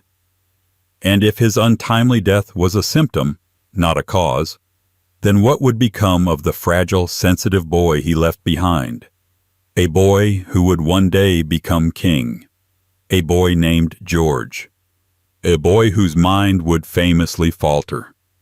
But before madness came rumors. And before rumors came the question that would never fully be answered. What really killed Frederick, Prince of Wales? Or perhaps the better question is, what legacy did he leave behind in the bloodstream of the British crown? 16. George III of the United Kingdom. There are kings who go mad in Shakespeare plays, and then there is George III, a real king who seemed to live inside one. Crowned in 1760 at just 22 years old, he would go on to reign for 6 decades, through revolutions, regencies, and the slow, public disintegration of his own mind. His reign was defined not just by events, the loss of the American colonies, the Napoleonic Wars, the Industrial Surge, but by a single question that loomed over everything. What happened to the king? The common answer? Madness. The more complicated one? Maybe syphilis. That theory didn't start in his lifetime. It started later, when historians and amateur doctors alike tried to explain the unexplainable. How could a monarch so lucid, so intelligent, so dutiful in the early years, unravel so completely by the end. The story needed something more tangible than stress or sorrow. It needed something to blame. And so, the syphilis rumor returned. This time, cloaked in 18th century medical vocabulary. Nervous disorder, derangement, fits of distraction, melancholic distemper. The pieces were all there, weren't they? The confusion, the paranoia, the erratic speech, the physical decline, the fact that his urine turned blue, as though his body itself were trying to confess. By the early 20th century, some historians even claimed that a secret diagnosis of syphilis had been covered up by palace physicians. They pointed to strange treatments. They noted the use of restraining chairs, cold baths, and mercurial purges. To some, it was open and shut. The king was infected early, and it slowly consumed him. But in the age of scientific hindsight, this theory has been almost completely debunked. The blue urine, once thought to be the telltale sign of mercury poisoning, a common treatment for syphilis, was later explained by a different culprit, porphyria, a rare genetic disorder that interferes with the body's ability to produce heme, a component of blood. Porphyria causes a host of symptoms: abdominal pain, seizures, hallucinations, sensitivity to light, anxiety, confusion. In George III's case, it fit disturbingly well. Modern medical reviews of his symptoms, including a famous 1966 analysis published in the British Medical Journal, proposed that acute intermittent porphyria, possibly inherited, was the true source of his suffering. That theory gained traction, and today it's the leading explanation. Still tragic, still debilitating, but not contagious, not scandalous, and, perhaps most importantly for the royal image, not venereal. So why, despite all this, do the whispers of syphilis still linger in the historical margins? Because George III was too vivid a character to be remembered cleanly. This was the king who talked non-stop for hours while restrained, who once greeted a tree as the King of Prussia, who wept for hours over imagined insults, who was locked away from his own court, fed by servants through doors, and whose lucid moments became as disturbing as his delusions. In an era when mental illness was barely understood and often equated with degeneracy, syphilis became the default explanation for any cognitive collapse, especially in someone royal. It was the great equalizer. Even kings, it suggested, couldn't escape their flesh. And there's another reason. The shadow of Frederick. George III's father, Frederick, Prince of Wales, had died mysteriously, suddenly. And while Frederick never ruled, his name lingered like a ghost in George's story. If Frederick had indeed carried some unknown affliction, inherited perhaps, or contracted, then George might have been its heir in more ways than one. The idea that the sins or sicknesses of one generation might blossom in the next gave the syphilis theory poetic weight, if not medical proof. But George wasn't just a patient.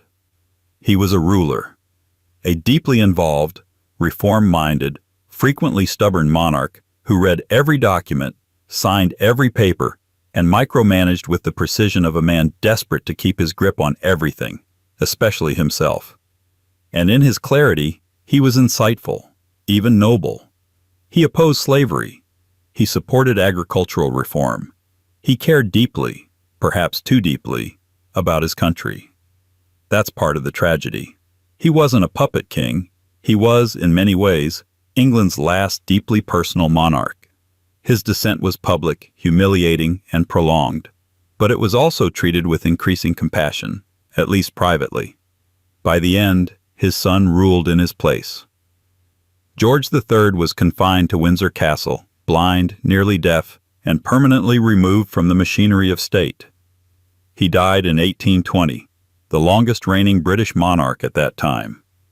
He left behind a complicated legacy, a defeated empire, a restructured monarchy, a cautionary tale, but not, it seems, a venereal one. no syphilis, no infection, just a cruel twist of inherited chemistry. Or possibly, if you prefer the literary explanation, the final collapse of a dynasty built on pressure, grief, and expectation. Still, the whisper never quite died. Because the next king, George IV, came with his own scandal-riddled portfolio. A man of appetites, addictions, and carefully veiled health problems. And when his body began to fail, people didn't ask what killed him. They asked who had passed it on. 17. George IV of the United Kingdom. If George III was the king who suffered privately and ruled publicly, George IV was the inverse, a man who ruled in name but lived his entire life on display. Lavish, extravagant, endlessly self-indulgent, George IV was less a monarch and more a walking monument to the decadence of Regency England. A prince obsessed with appearances. A king allergic to moderation. He didn't just inherit the throne. He inherited the full weight of public scorn, whispered gossip, and yes, once again, the quiet, persistent question. Was syphilis at work beneath the satin waistcoats and powdered wigs? The rumors started early, long before he wore the crown. As Prince of Wales, George made headlines, and enemies, with the precision of a man who seemed determined to make his life resemble a political cartoon. He racked up astronomical debts, pursued scandalous affairs, and alienated Parliament and public in equal measure. He was flamboyant, emotionally volatile, and prone to vanity on a scale that made even his royal predecessors look restrained. In many ways, George IV was a caricature of monarchy at its most absurd. And caricatures are fertile ground for disease rumors. He had mistresses, dozens of them, actresses, duchesses, even a Catholic widow he may or may not have illegally married. Maria Fitzherbert, whose name lingered around his biography like a perfume no one could quite identify. He drank heavily, gorged himself on food, and reportedly consumed opium and laudanum to deal with chronic pain. The pain, of course, raised eyebrows. What kind of pain? What kind of chronic? By the time he was in his 40s, George's health was visibly deteriorating. His face was perpetually bloated, his hands swollen, his gait unsteady. He complained of leg pain, stomach disorders, violent headaches, insomnia, and periods of extreme lethargy. Rumors swirled. Some blamed gout, others suspected dropsy or kidney failure. But the darker theory, the one whispered in salons and scribbled in marginalia, was syphilis. Not because of confirmed symptoms, not because of any physician's note or autopsy detail, but because George IV fit the profile people wanted to diagnose. He was promiscuous, he was visibly ill, and he was deeply, relentlessly unpopular. In a culture where physical illness was often read as moral commentary, syphilis was shorthand for judgment, a poetic punishment wrapped in a medical label. The actual medical history is murky, as royal records so often are. His physicians were notoriously vague in their notes, often describing his conditions in euphemisms: rheumatic affliction, nervous indisposition, digestive irregularities. But what we do know is this: George suffered from several overlapping conditions that were well documented by the end of his life: severe obesity, congestive heart failure, and what today would likely be diagnosed as type 2 diabetes. He also had chronic bladder problems and suspected porphyria, like his father. And notably, he experienced none of the hallmark symptoms of tertiary syphilis. There was no paralysis, no mental collapse, no facial lesions, no signs of mercury treatment, which was still the common recourse at the time. Despite the rumors, his mind remained mostly intact. Bitter, yes, paranoid at times, but lucid. He remained deeply involved in court politics and aesthetic decisions, micromanaging everything from palace architecture to ceremonial dress. What the record shows is a man undone not by infection, but by overindulgence. His final years were marked by grotesque physical deterioration. He was nearly blind from cataracts, weighed over 300 pounds, and had to be carried from room to room. His breath was labored, his legs ulcerated from fluid retention. But these were the symptoms of systemic collapse, not a sexually transmitted disease. Still, the syphilis story endured. Why? Because George IV was never allowed to be seen as simply ill. He had to be interpreted. His grotesqueness had to mean something. He wasn't just a man who drank too much and ate himself to death. He was a failed ideal, a symbol of monarchy's moral rot. And in that context, syphilis was never just a diagnosis. It was a metaphor, a form of narrative justice. The public saw him as England's punishment for its own indulgences, a figure who turned the throne into a chaise lounge and made governance look like a costume drama in poor taste. In an age already teetering on social upheaval and democratic demands, George IV became the embodiment of everything absurd, excessive, and unsustainable about divine rule.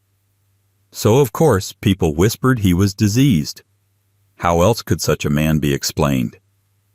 He died in 1830, bloated and alone, after years of self-inflicted damage. His body was rotting from within, but not from syphilis. From years of excess, unchecked and undiagnosed. Still, the story didn't end with him, because behind him stood a brother, another aging royal with a reputation for pleasure and illegitimate children. And when William IV took the throne, the public braced for more scandal, more decline, and as always the same familiar suspicion. Maybe, just maybe, the disease hadn't died with George. Maybe it had simply changed hands. 18. William IV of the United Kingdom. William IV was not supposed to be king. He was the third son, the spare to the spare, a naval officer who spent most of his life assuming, quite reasonably, that he would die in uniform, not on a throne. But history has a habit of clearing the board. His older brothers died without legitimate heirs, and so in 1830, at the age of 64, William suddenly found himself king of the United Kingdom and Ireland. The newspapers called him the Sailor King. Less formally, some just called him Old Billy. He was not refined, he was not subtle, and to some, he was not entirely healthy. Like his older brother George IV, William came with baggage, much of it human. He fathered at least 10 illegitimate children with the actress Dorothea Bland, better known as Mrs. Jordan. Their relationship lasted over 20 years, long enough for them to set up a kind of unofficial royal household, complete with nicknames, family outings, and gossip-laden headlines. When he eventually left her for a royal marriage, to Princess Adelaide of Saxe-Meiningen, it wasn't for love, but for legitimacy. The crown required heirs. The public, by then, required damage control. Despite the late marriage, no surviving children followed, and just like that, another king had failed to secure a direct line. The whispers started before the crown was even placed on his head. Too old to father. Damaged by former pleasures. Not all of him made it out of the Navy. And among the more persistent of these whispers, predictably, at this point in our journey, was the suggestion that William IV suffered from syphilis. As usual, the evidence is elusive. And as usual, the theory rests not on medical records but on atmosphere. William was known for certain ailments, joint pain, bladder trouble, occasional speech difficulties, and later in life, a tremor that worsened during public appearances. These could point to dozens of common age-related conditions, but the public, ever creative in its diagnoses, pointed to one in particular. Pamphlets and political cartoons gave him nicknames like Captain Clapp and Billy Blister.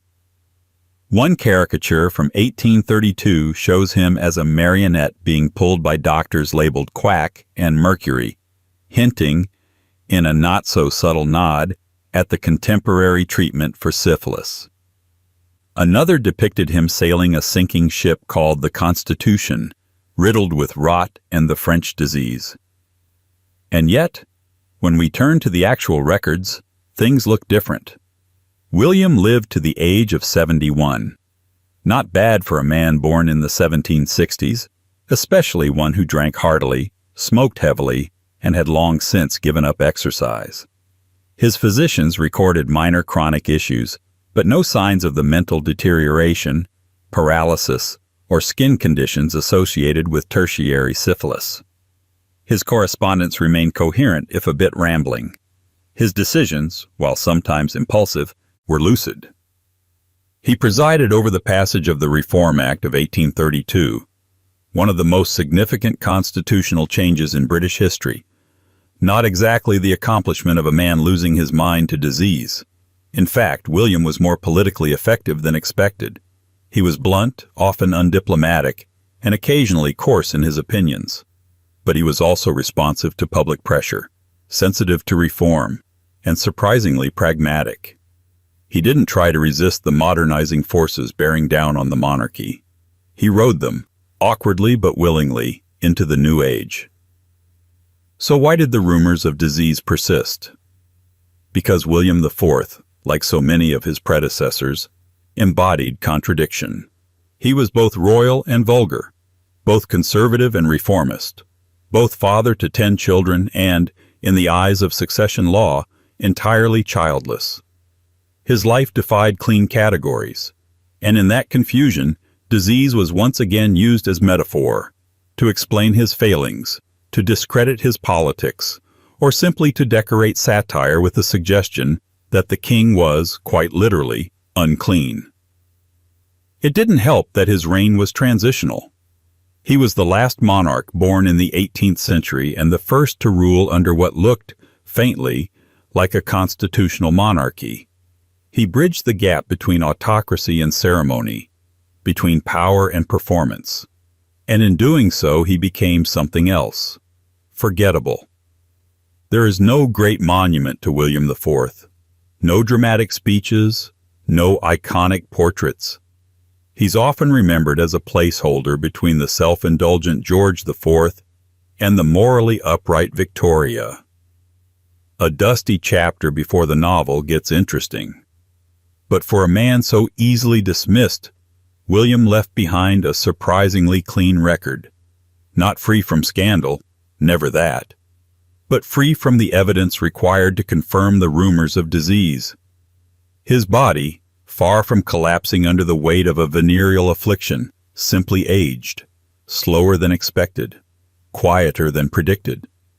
Still, his failure to produce an heir meant the crown passed to his niece, a young woman who would redefine the monarchy entirely. Queen Victoria, bright-eyed and relentlessly upright, seemed like a moral corrective to the male excesses before her.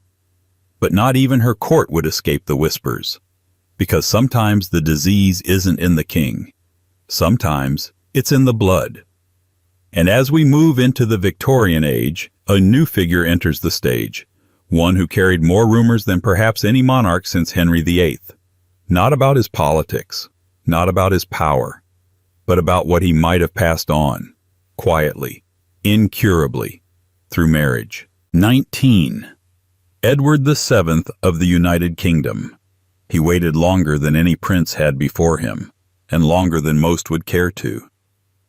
By the time Edward VII finally took the throne in 1901, he was 59 years old, plump with privilege, heavy with years of anticipation, and already halfway into the twilight of his life. For most of the 19th century, he had been known not as a sovereign, but as a scandal.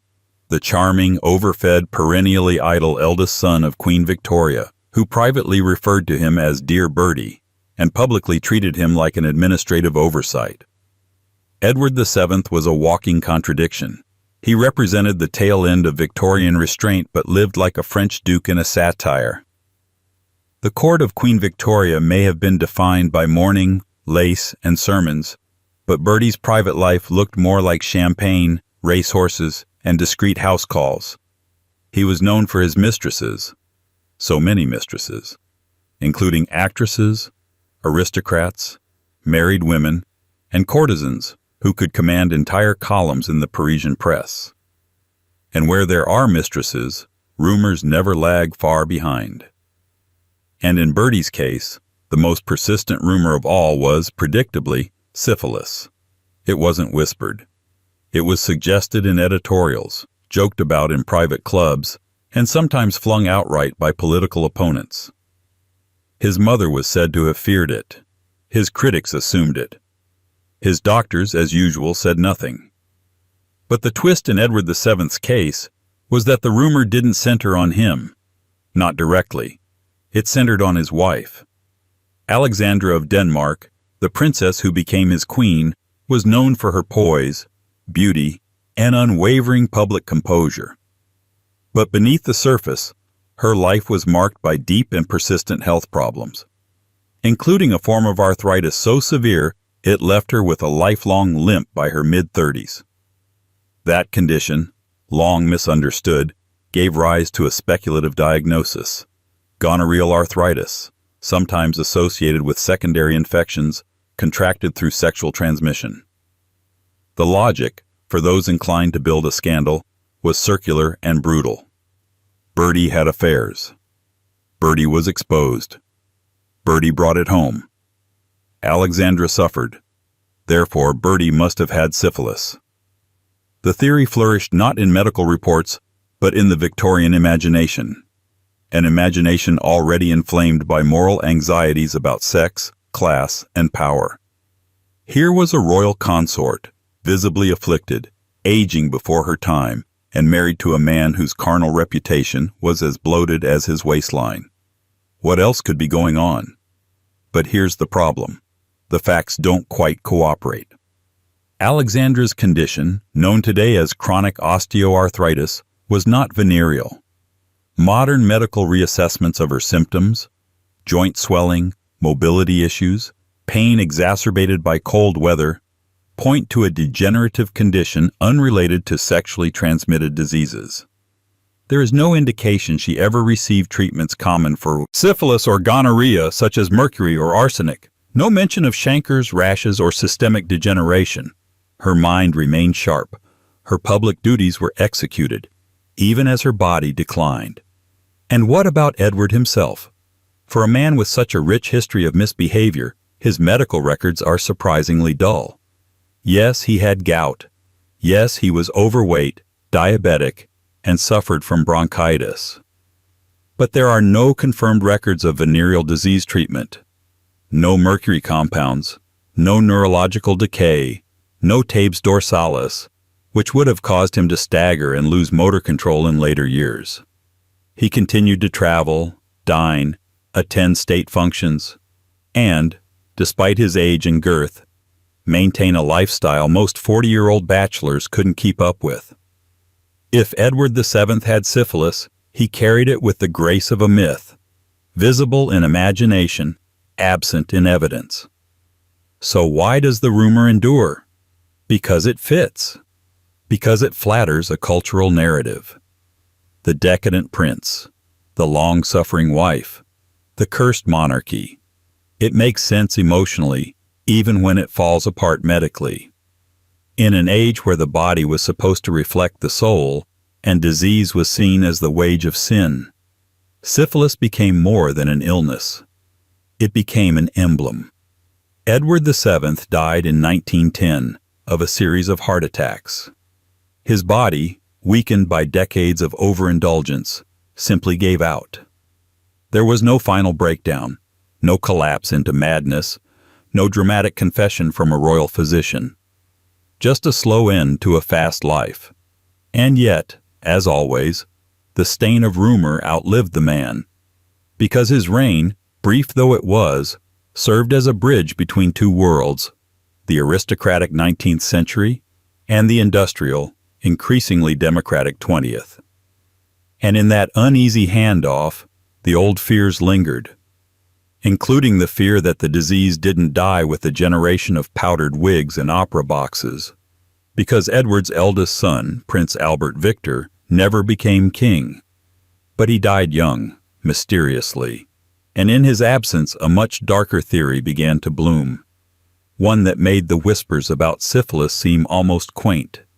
Because when a royal dies young, unmarried, and with secrets unspoken, the story doesn't end. It just slips into the shadows, waiting. 20. Prince Albert Victor, Duke of Clarence and Avondale. Some royal figures leave behind legacies of statecraft, war, reform, or scandal. Prince Albert Victor, Queen Victoria's grandson, heir to the throne, left behind something else, a vacuum, a strange, echoing absence, shaped not by what he did, but by what people later imagined he might have done. And in that silence, rumor grew like mold.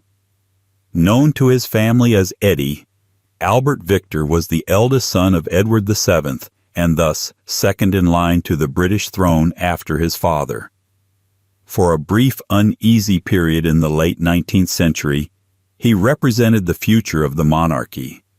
Tall, blue-eyed, and photogenic in a waxwork sort of way, he looked the part. But behind the uniform and the carefully styled mustache, Eddie puzzled just about everyone who met him. He was, by all accounts, a gentleman, kind, polite, vague, terminally vague.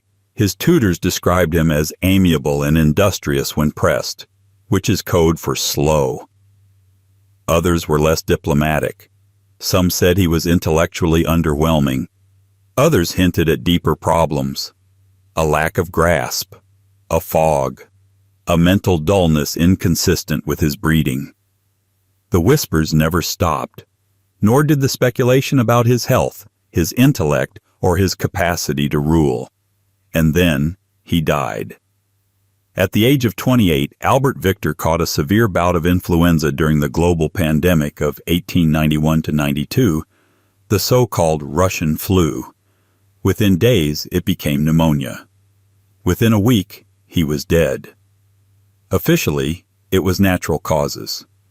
A tragic but not unprecedented loss.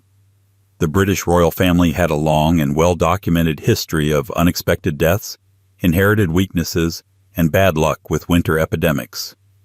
But from the very moment the death was announced, the air around it felt different. Too sudden, too convenient, too empty. Which is precisely where the rumors crept in.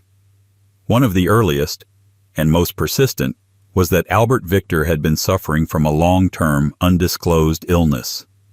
Something debilitating, something incurable, something that would have made his ascension to the throne a constitutional nightmare. The most whispered culprit: syphilis. There was no proof, of course, but this was the fin de siècle, the twilight of the Victorian age, when people had begun to suspect that the monarchy was not, in fact, immune to the consequences of private vice. The idea that Eddie, the too beautiful, too silent heir, had been infected with a disease of shameful origin was simply irresistible. The speculation grew legs thanks to his rumored associations. Some pointed to his alleged involvement in the Cleveland Street scandal, a notorious 1889 case in which a male brothel frequented by aristocrats and reportedly young guardsmen was raided by police. Several prominent men were implicated. Albert Victor's name surfaced, though never formally, and no charges were filed. But once the association was made, it lingered. Then came the bigger myth, the one that overshadowed all others, that Prince Albert Victor was Jack the Ripper. Yes, that Jack the Ripper. The Whitechapel killer who stalked the streets of London in 1888, whose identity remains one of the most hotly debated mysteries in criminal history. At some point in the mid-20th century, a theory emerged that the murders had been covered up by the government to protect a high-ranking royal, and Eddie, already surrounded by rumors of mental instability and secret disease, became the prime suspect in certain speculative circles. Historians have since discredited the idea completely. He wasn't even in London during several of the murders. His alibis are solid. The theory survives not because it's credible, but because it's compelling. The idea of a prince gone mad, lashing out in alleys, protected by palace silence. But why Eddie?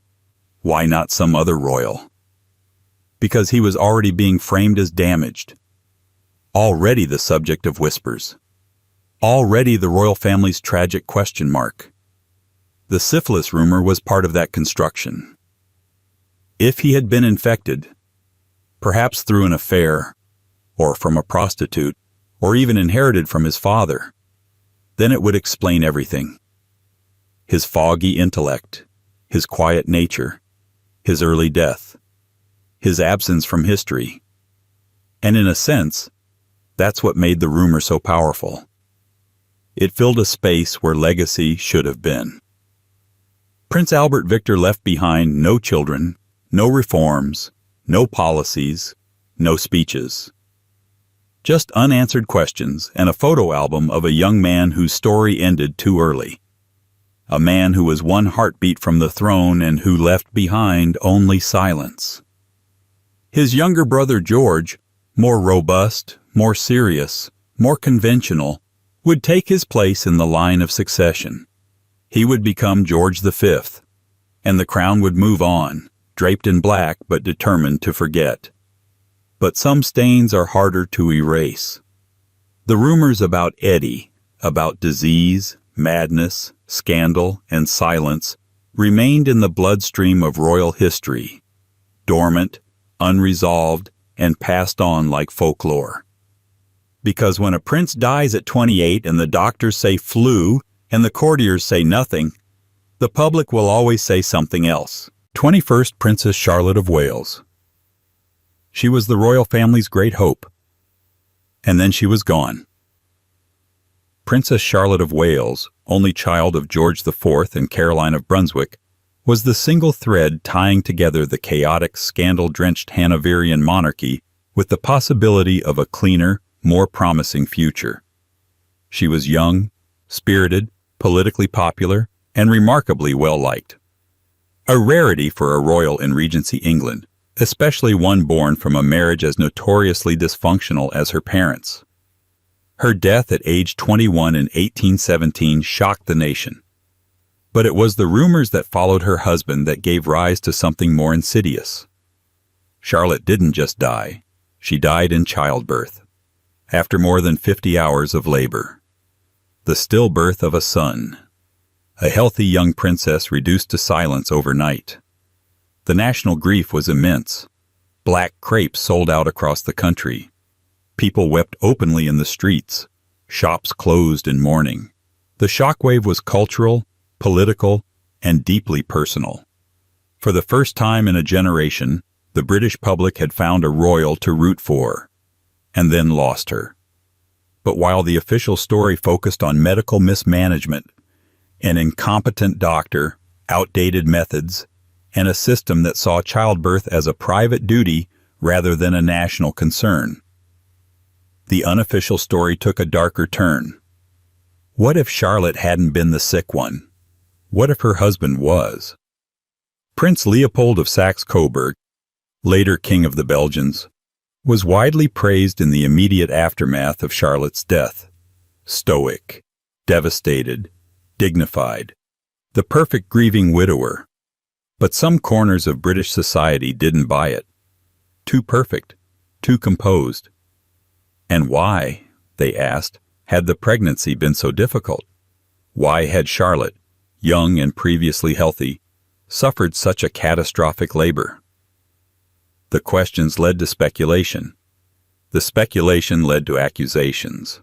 And one of the quietest, most persistent of those accusations was that Leopold had brought something into the marriage, something venereal.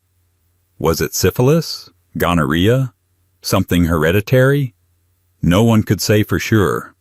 But the logic, if you could call it that, followed the old pattern. Unexplained tragedy must be rooted in scandal. If the child was stillborn and the mother died shortly after, it couldn't just be an accident. It had to be corruption. Royal blood had to be tainted.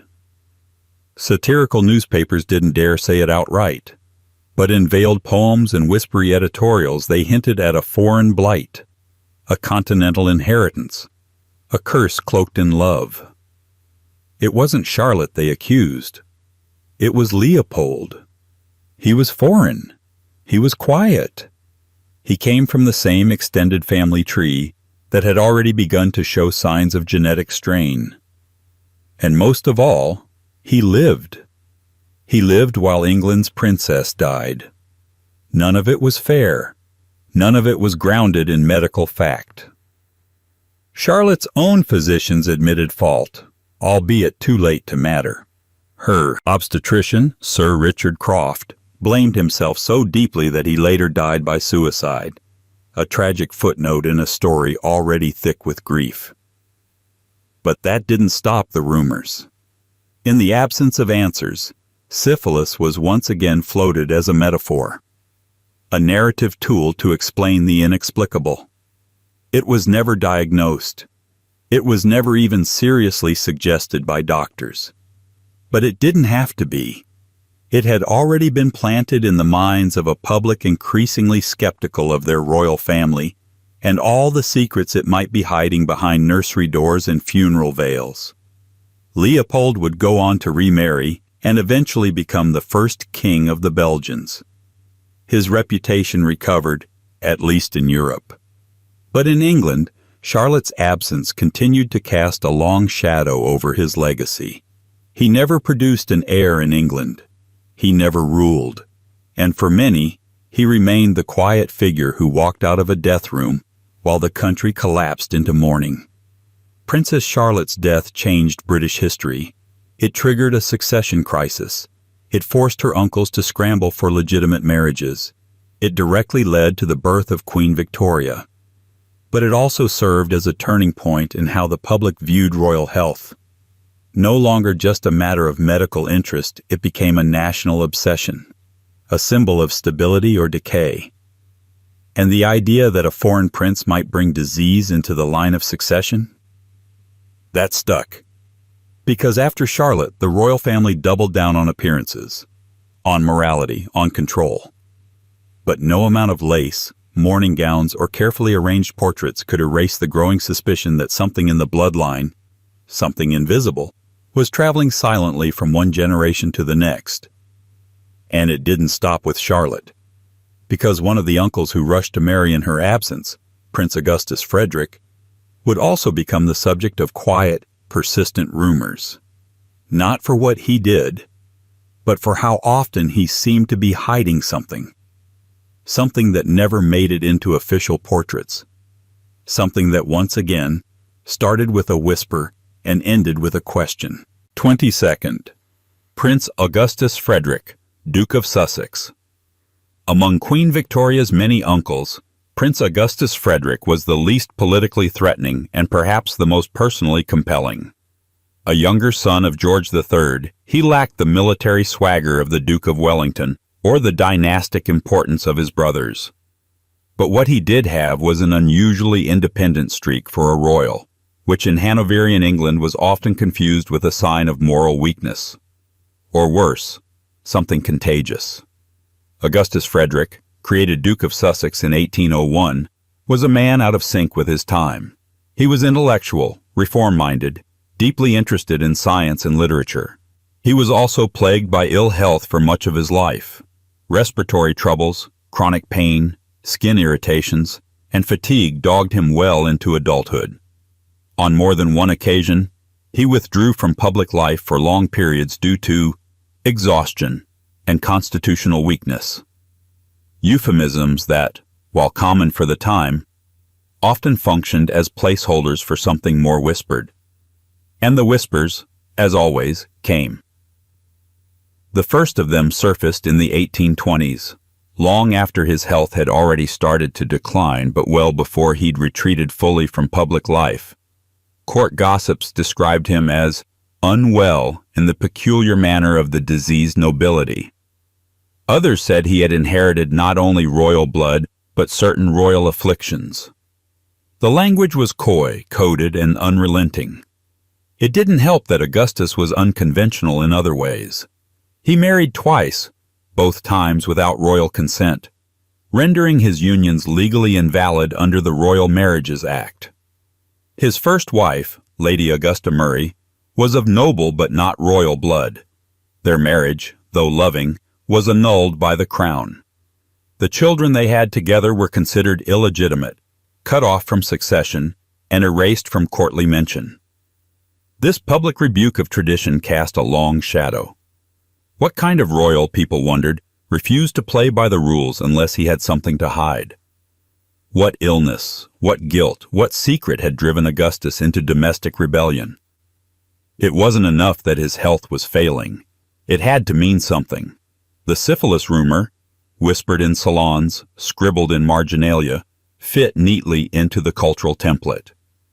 Here was a royal man who had broken marital protocol, whose physical strength had visibly declined, whose political ambition had shriveled into private study. Some said his hands trembled.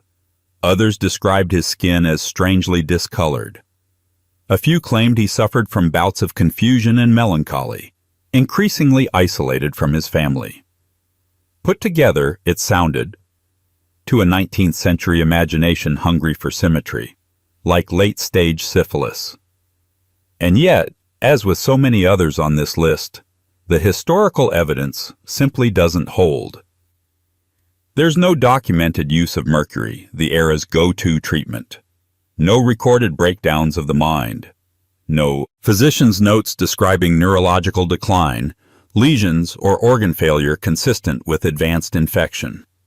His ailments, though frequent, appear to be chronic rather than progressive. He suffered from asthma and possibly some form of autoimmune condition, perhaps lupus or rheumatoid arthritis, as modern biographers have speculated.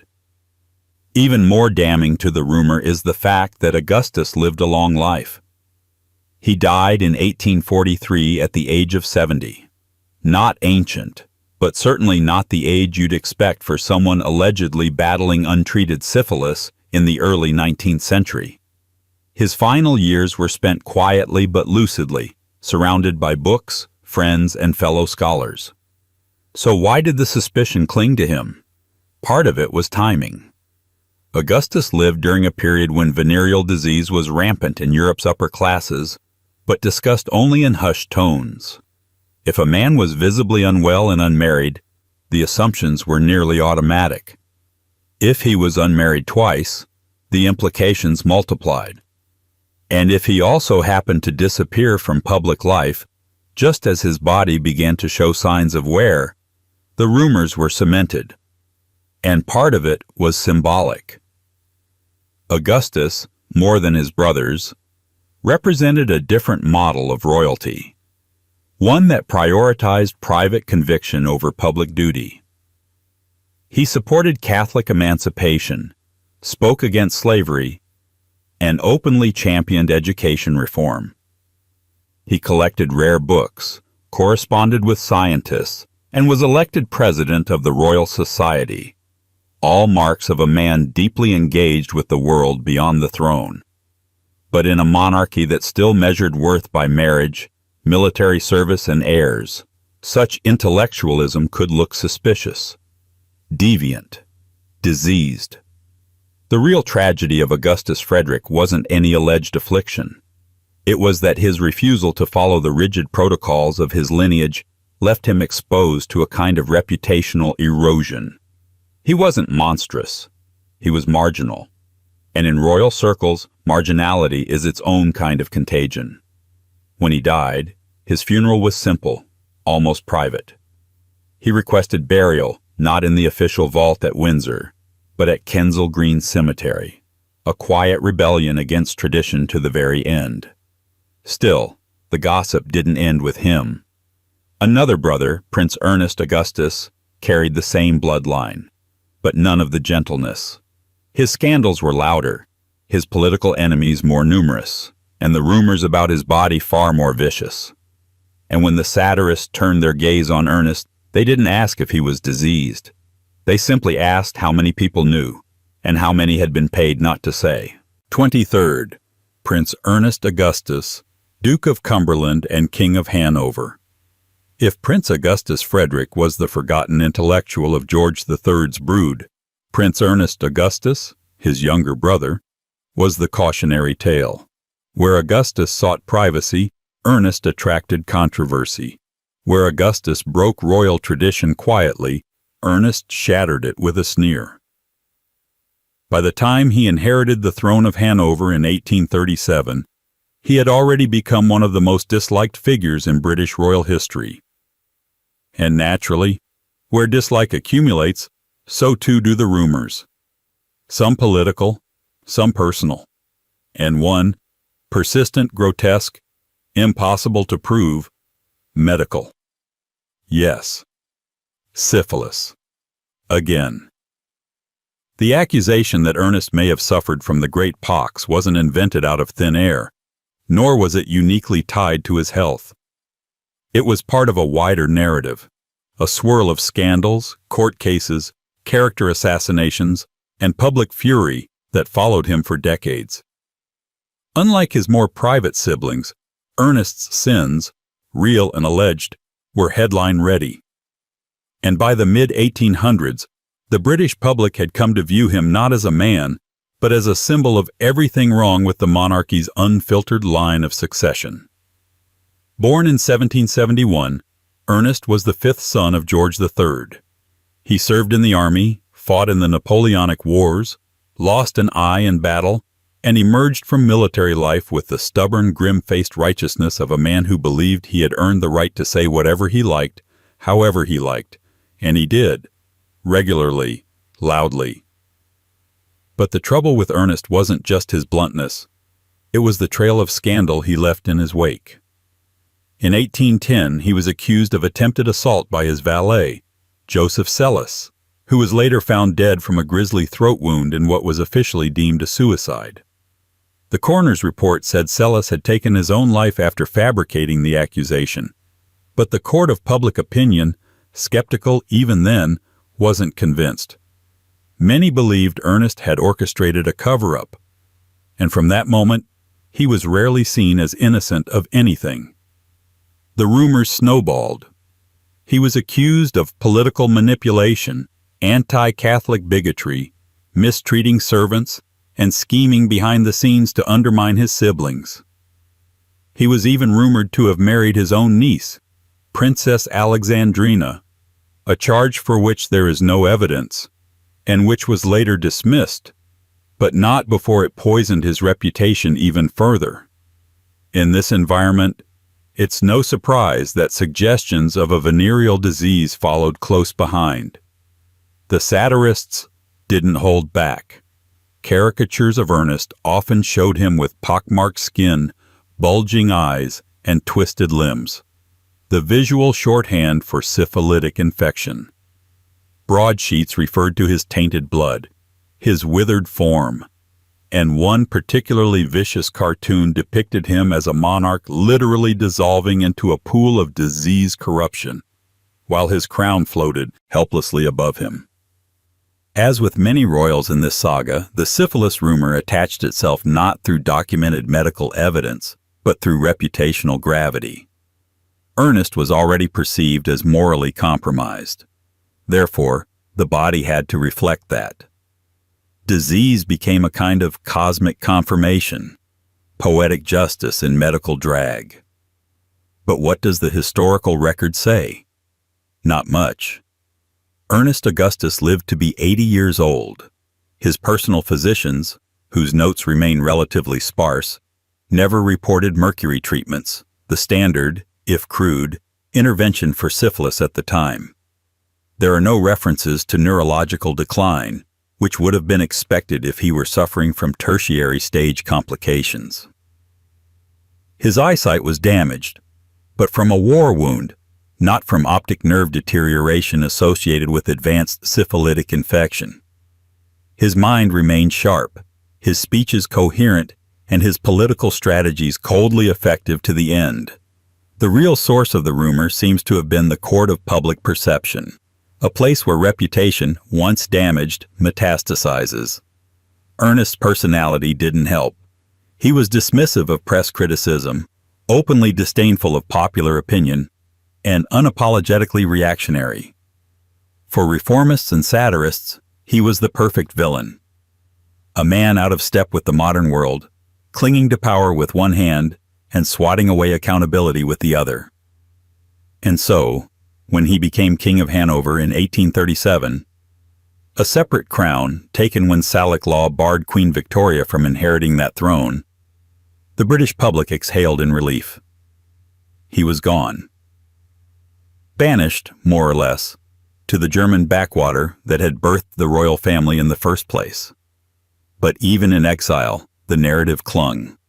Rumors of disease, especially sexually transmitted disease, are rarely about diagnosis. They are about disgust, projection, a desire to map moral decay onto physical form. Ernest, with his arrogance and defiance, became an ideal subject. And yet, the evidence never came. His reign in Hanover was conservative, autocratic, and relatively stable. When he died in 1851, it wasn't from wasting disease or neurological collapse. It was old age, quiet, unremarkable. He was buried with full honors. Still, in England, few mourned. For many, he had already been buried long ago, beneath rumor, satire, and the slow rot of public disdain. But the Hanoverian line didn't end with Ernest. It continued. And so did the royal body's uneasy relationship with public scrutiny. The next subject, Prince Leopold, Duke of Albany, Queen Victoria's youngest son, would inherit a very different kind of suspicion. Not born from scandal, but from frailty, from a body that broke too easily, and a medical diagnosis misunderstood by a public still searching for someone to blame. 24. Prince Leopold, Duke of Albany. He was Queen Victoria's youngest son, the child she often described as her clever one, and yet the most fragile of all her brood. Prince Leopold, Duke of Albany, was born in 1853 with a body that seemed determined to betray him from the start. Unlike his brothers who took up military commissions or embarked on diplomatic adventures, Leopold's life was defined by limits. He could not fight. He could not ride for long. He could not take part in the rough and tumble of aristocratic sport. His condition, later understood to be hemophilia, kept him under constant watch. And yet, somehow, despite the obvious explanation, whispers rose around him that his frailty was not just genetic misfortune, but something darker, something imported, something venereal. The rumor that Leopold might have suffered from syphilis was never based on medical evidence. It was born from the cruel logic of Victorian gossip. A sick prince must have been shamed by something. A wasting disease that made him pale, that left him prone to sudden bleeds and collapses, must have a narrative that reflected moral failing. To the public imagination, hereditary illness was too sterile, too impersonal. They wanted cause, blame, a scandal that explained why the Queen's beloved youngest son was constantly being carted from one health retreat to another. Leopold's hemophilia was not fully understood in his lifetime. Doctors spoke of his weak constitution, his delicate veins, his predisposition to bleeding. He bruised easily. Minor accidents became medical emergencies. He required constant supervision. His mother fretted over him endlessly, sometimes excessively. Victoria's letters reveal her exasperation as much as her devotion. She alternated between fierce protectiveness and thinly veiled frustration that her son's illness barred him from the robust path expected of princes. Into this medical confusion crept rumor. Some pamphleteers, seizing on his constant ailments, called him tainted. A few even suggested he had inherited a family infection. What else could account for a child so unlucky? The disease of kings, they said, was coursing through the veins of Britain's youngest duke. Never mind that his symptoms, uncontrolled bleeding, joint pain, chronic anemia, bore no resemblance to the rashes, lesions, or neurological damage associated with syphilis. The public didn't care for detail. they cared for metaphor. And syphilis, in Victorian England, had become shorthand for hidden sin. Leopold lived with this shadow, even as he tried to carve out a life within his restrictions. He was exceptionally intelligent, passionate about literature, art, and politics. He cultivated friendships with artists, writers, and thinkers who admired his wit and curiosity. Some said he had the sharpest mind of all Victoria's sons, and perhaps the most humane. But intellectual strength did not translate into physical freedom. He walked carefully, played cautiously, and traveled only under strict medical supervision. In 1882, at the age of 29, he married Princess Helen of Waldeck and Pyrmont. The marriage was reportedly affectionate, producing 2 children. But even this moment of personal triumph did not erase the murmurings. Skeptics questioned whether a man so often bedridden, so frequently under a doctor's care, could truly fulfill the marital role expected of him. And when his health worsened, the old whispers reawakened. Perhaps it wasn't just hemophilia. Perhaps there was something unspoken, something shameful. The truth came swiftly and mercilessly. In 1884, while visiting Caen, Leopold slipped and fell, striking his head. The injury triggered a cerebral hemorrhage. Hemophilia magnified the damage. He died at just 30 years old. His death certificate made no mention of syphilis, of course. It listed the cause plainly: cerebral hemorrhage due to hemophilia. A genetic curse, not a venereal one. But again, rumor outlived fact.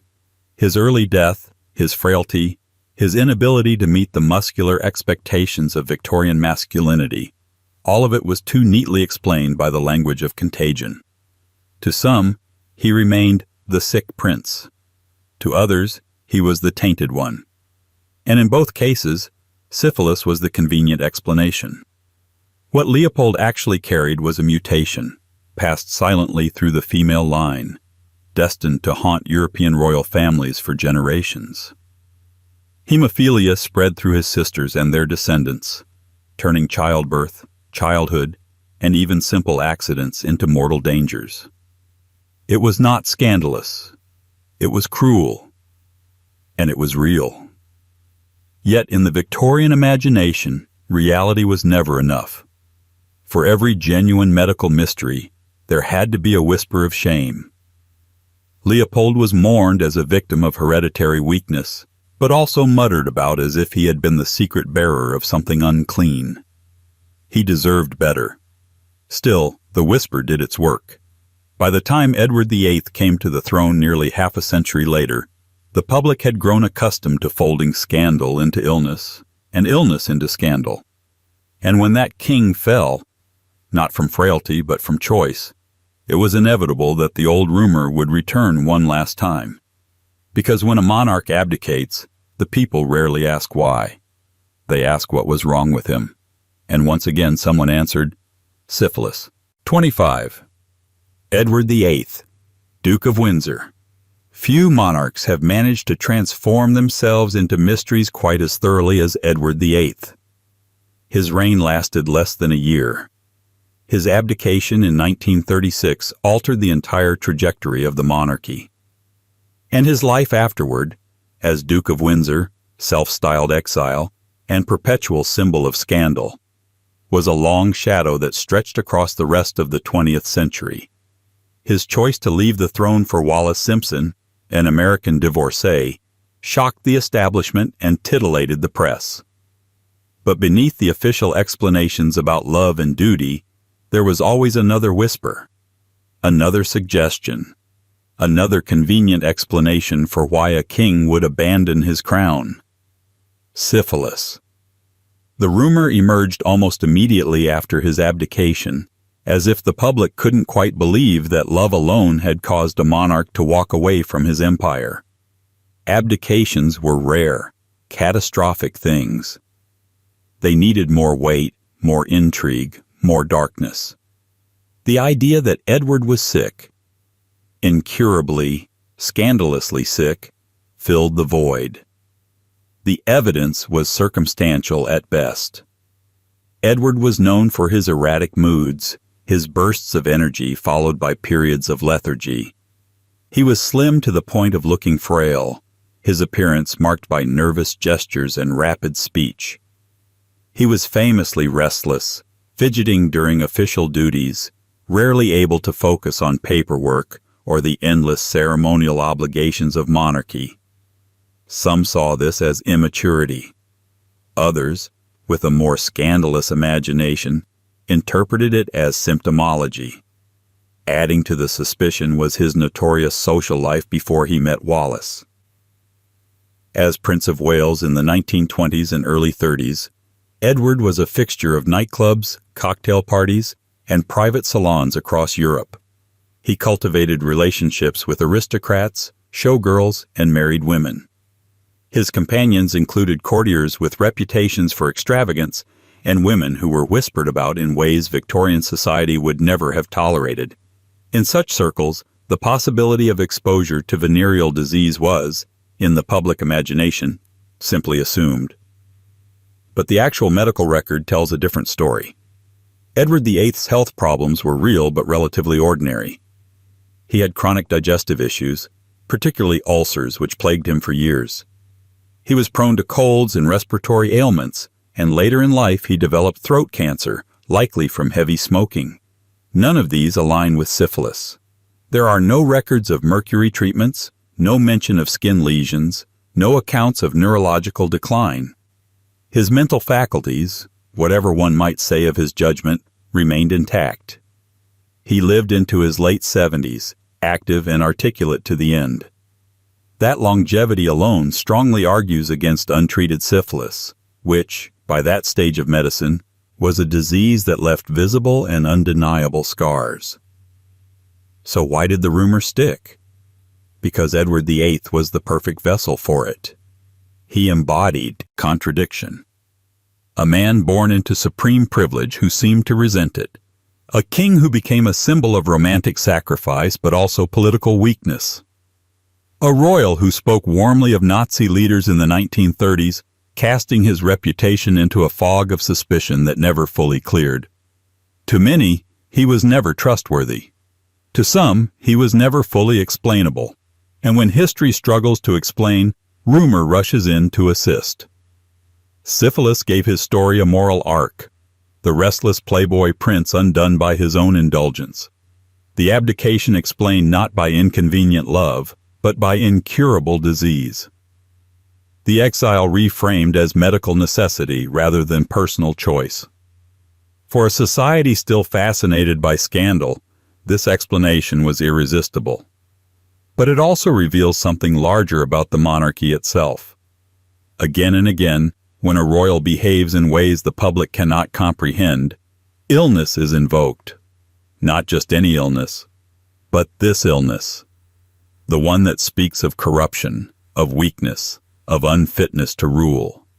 It is less a diagnosis than a cultural shorthand, a way of turning political discomfort into moral certainty.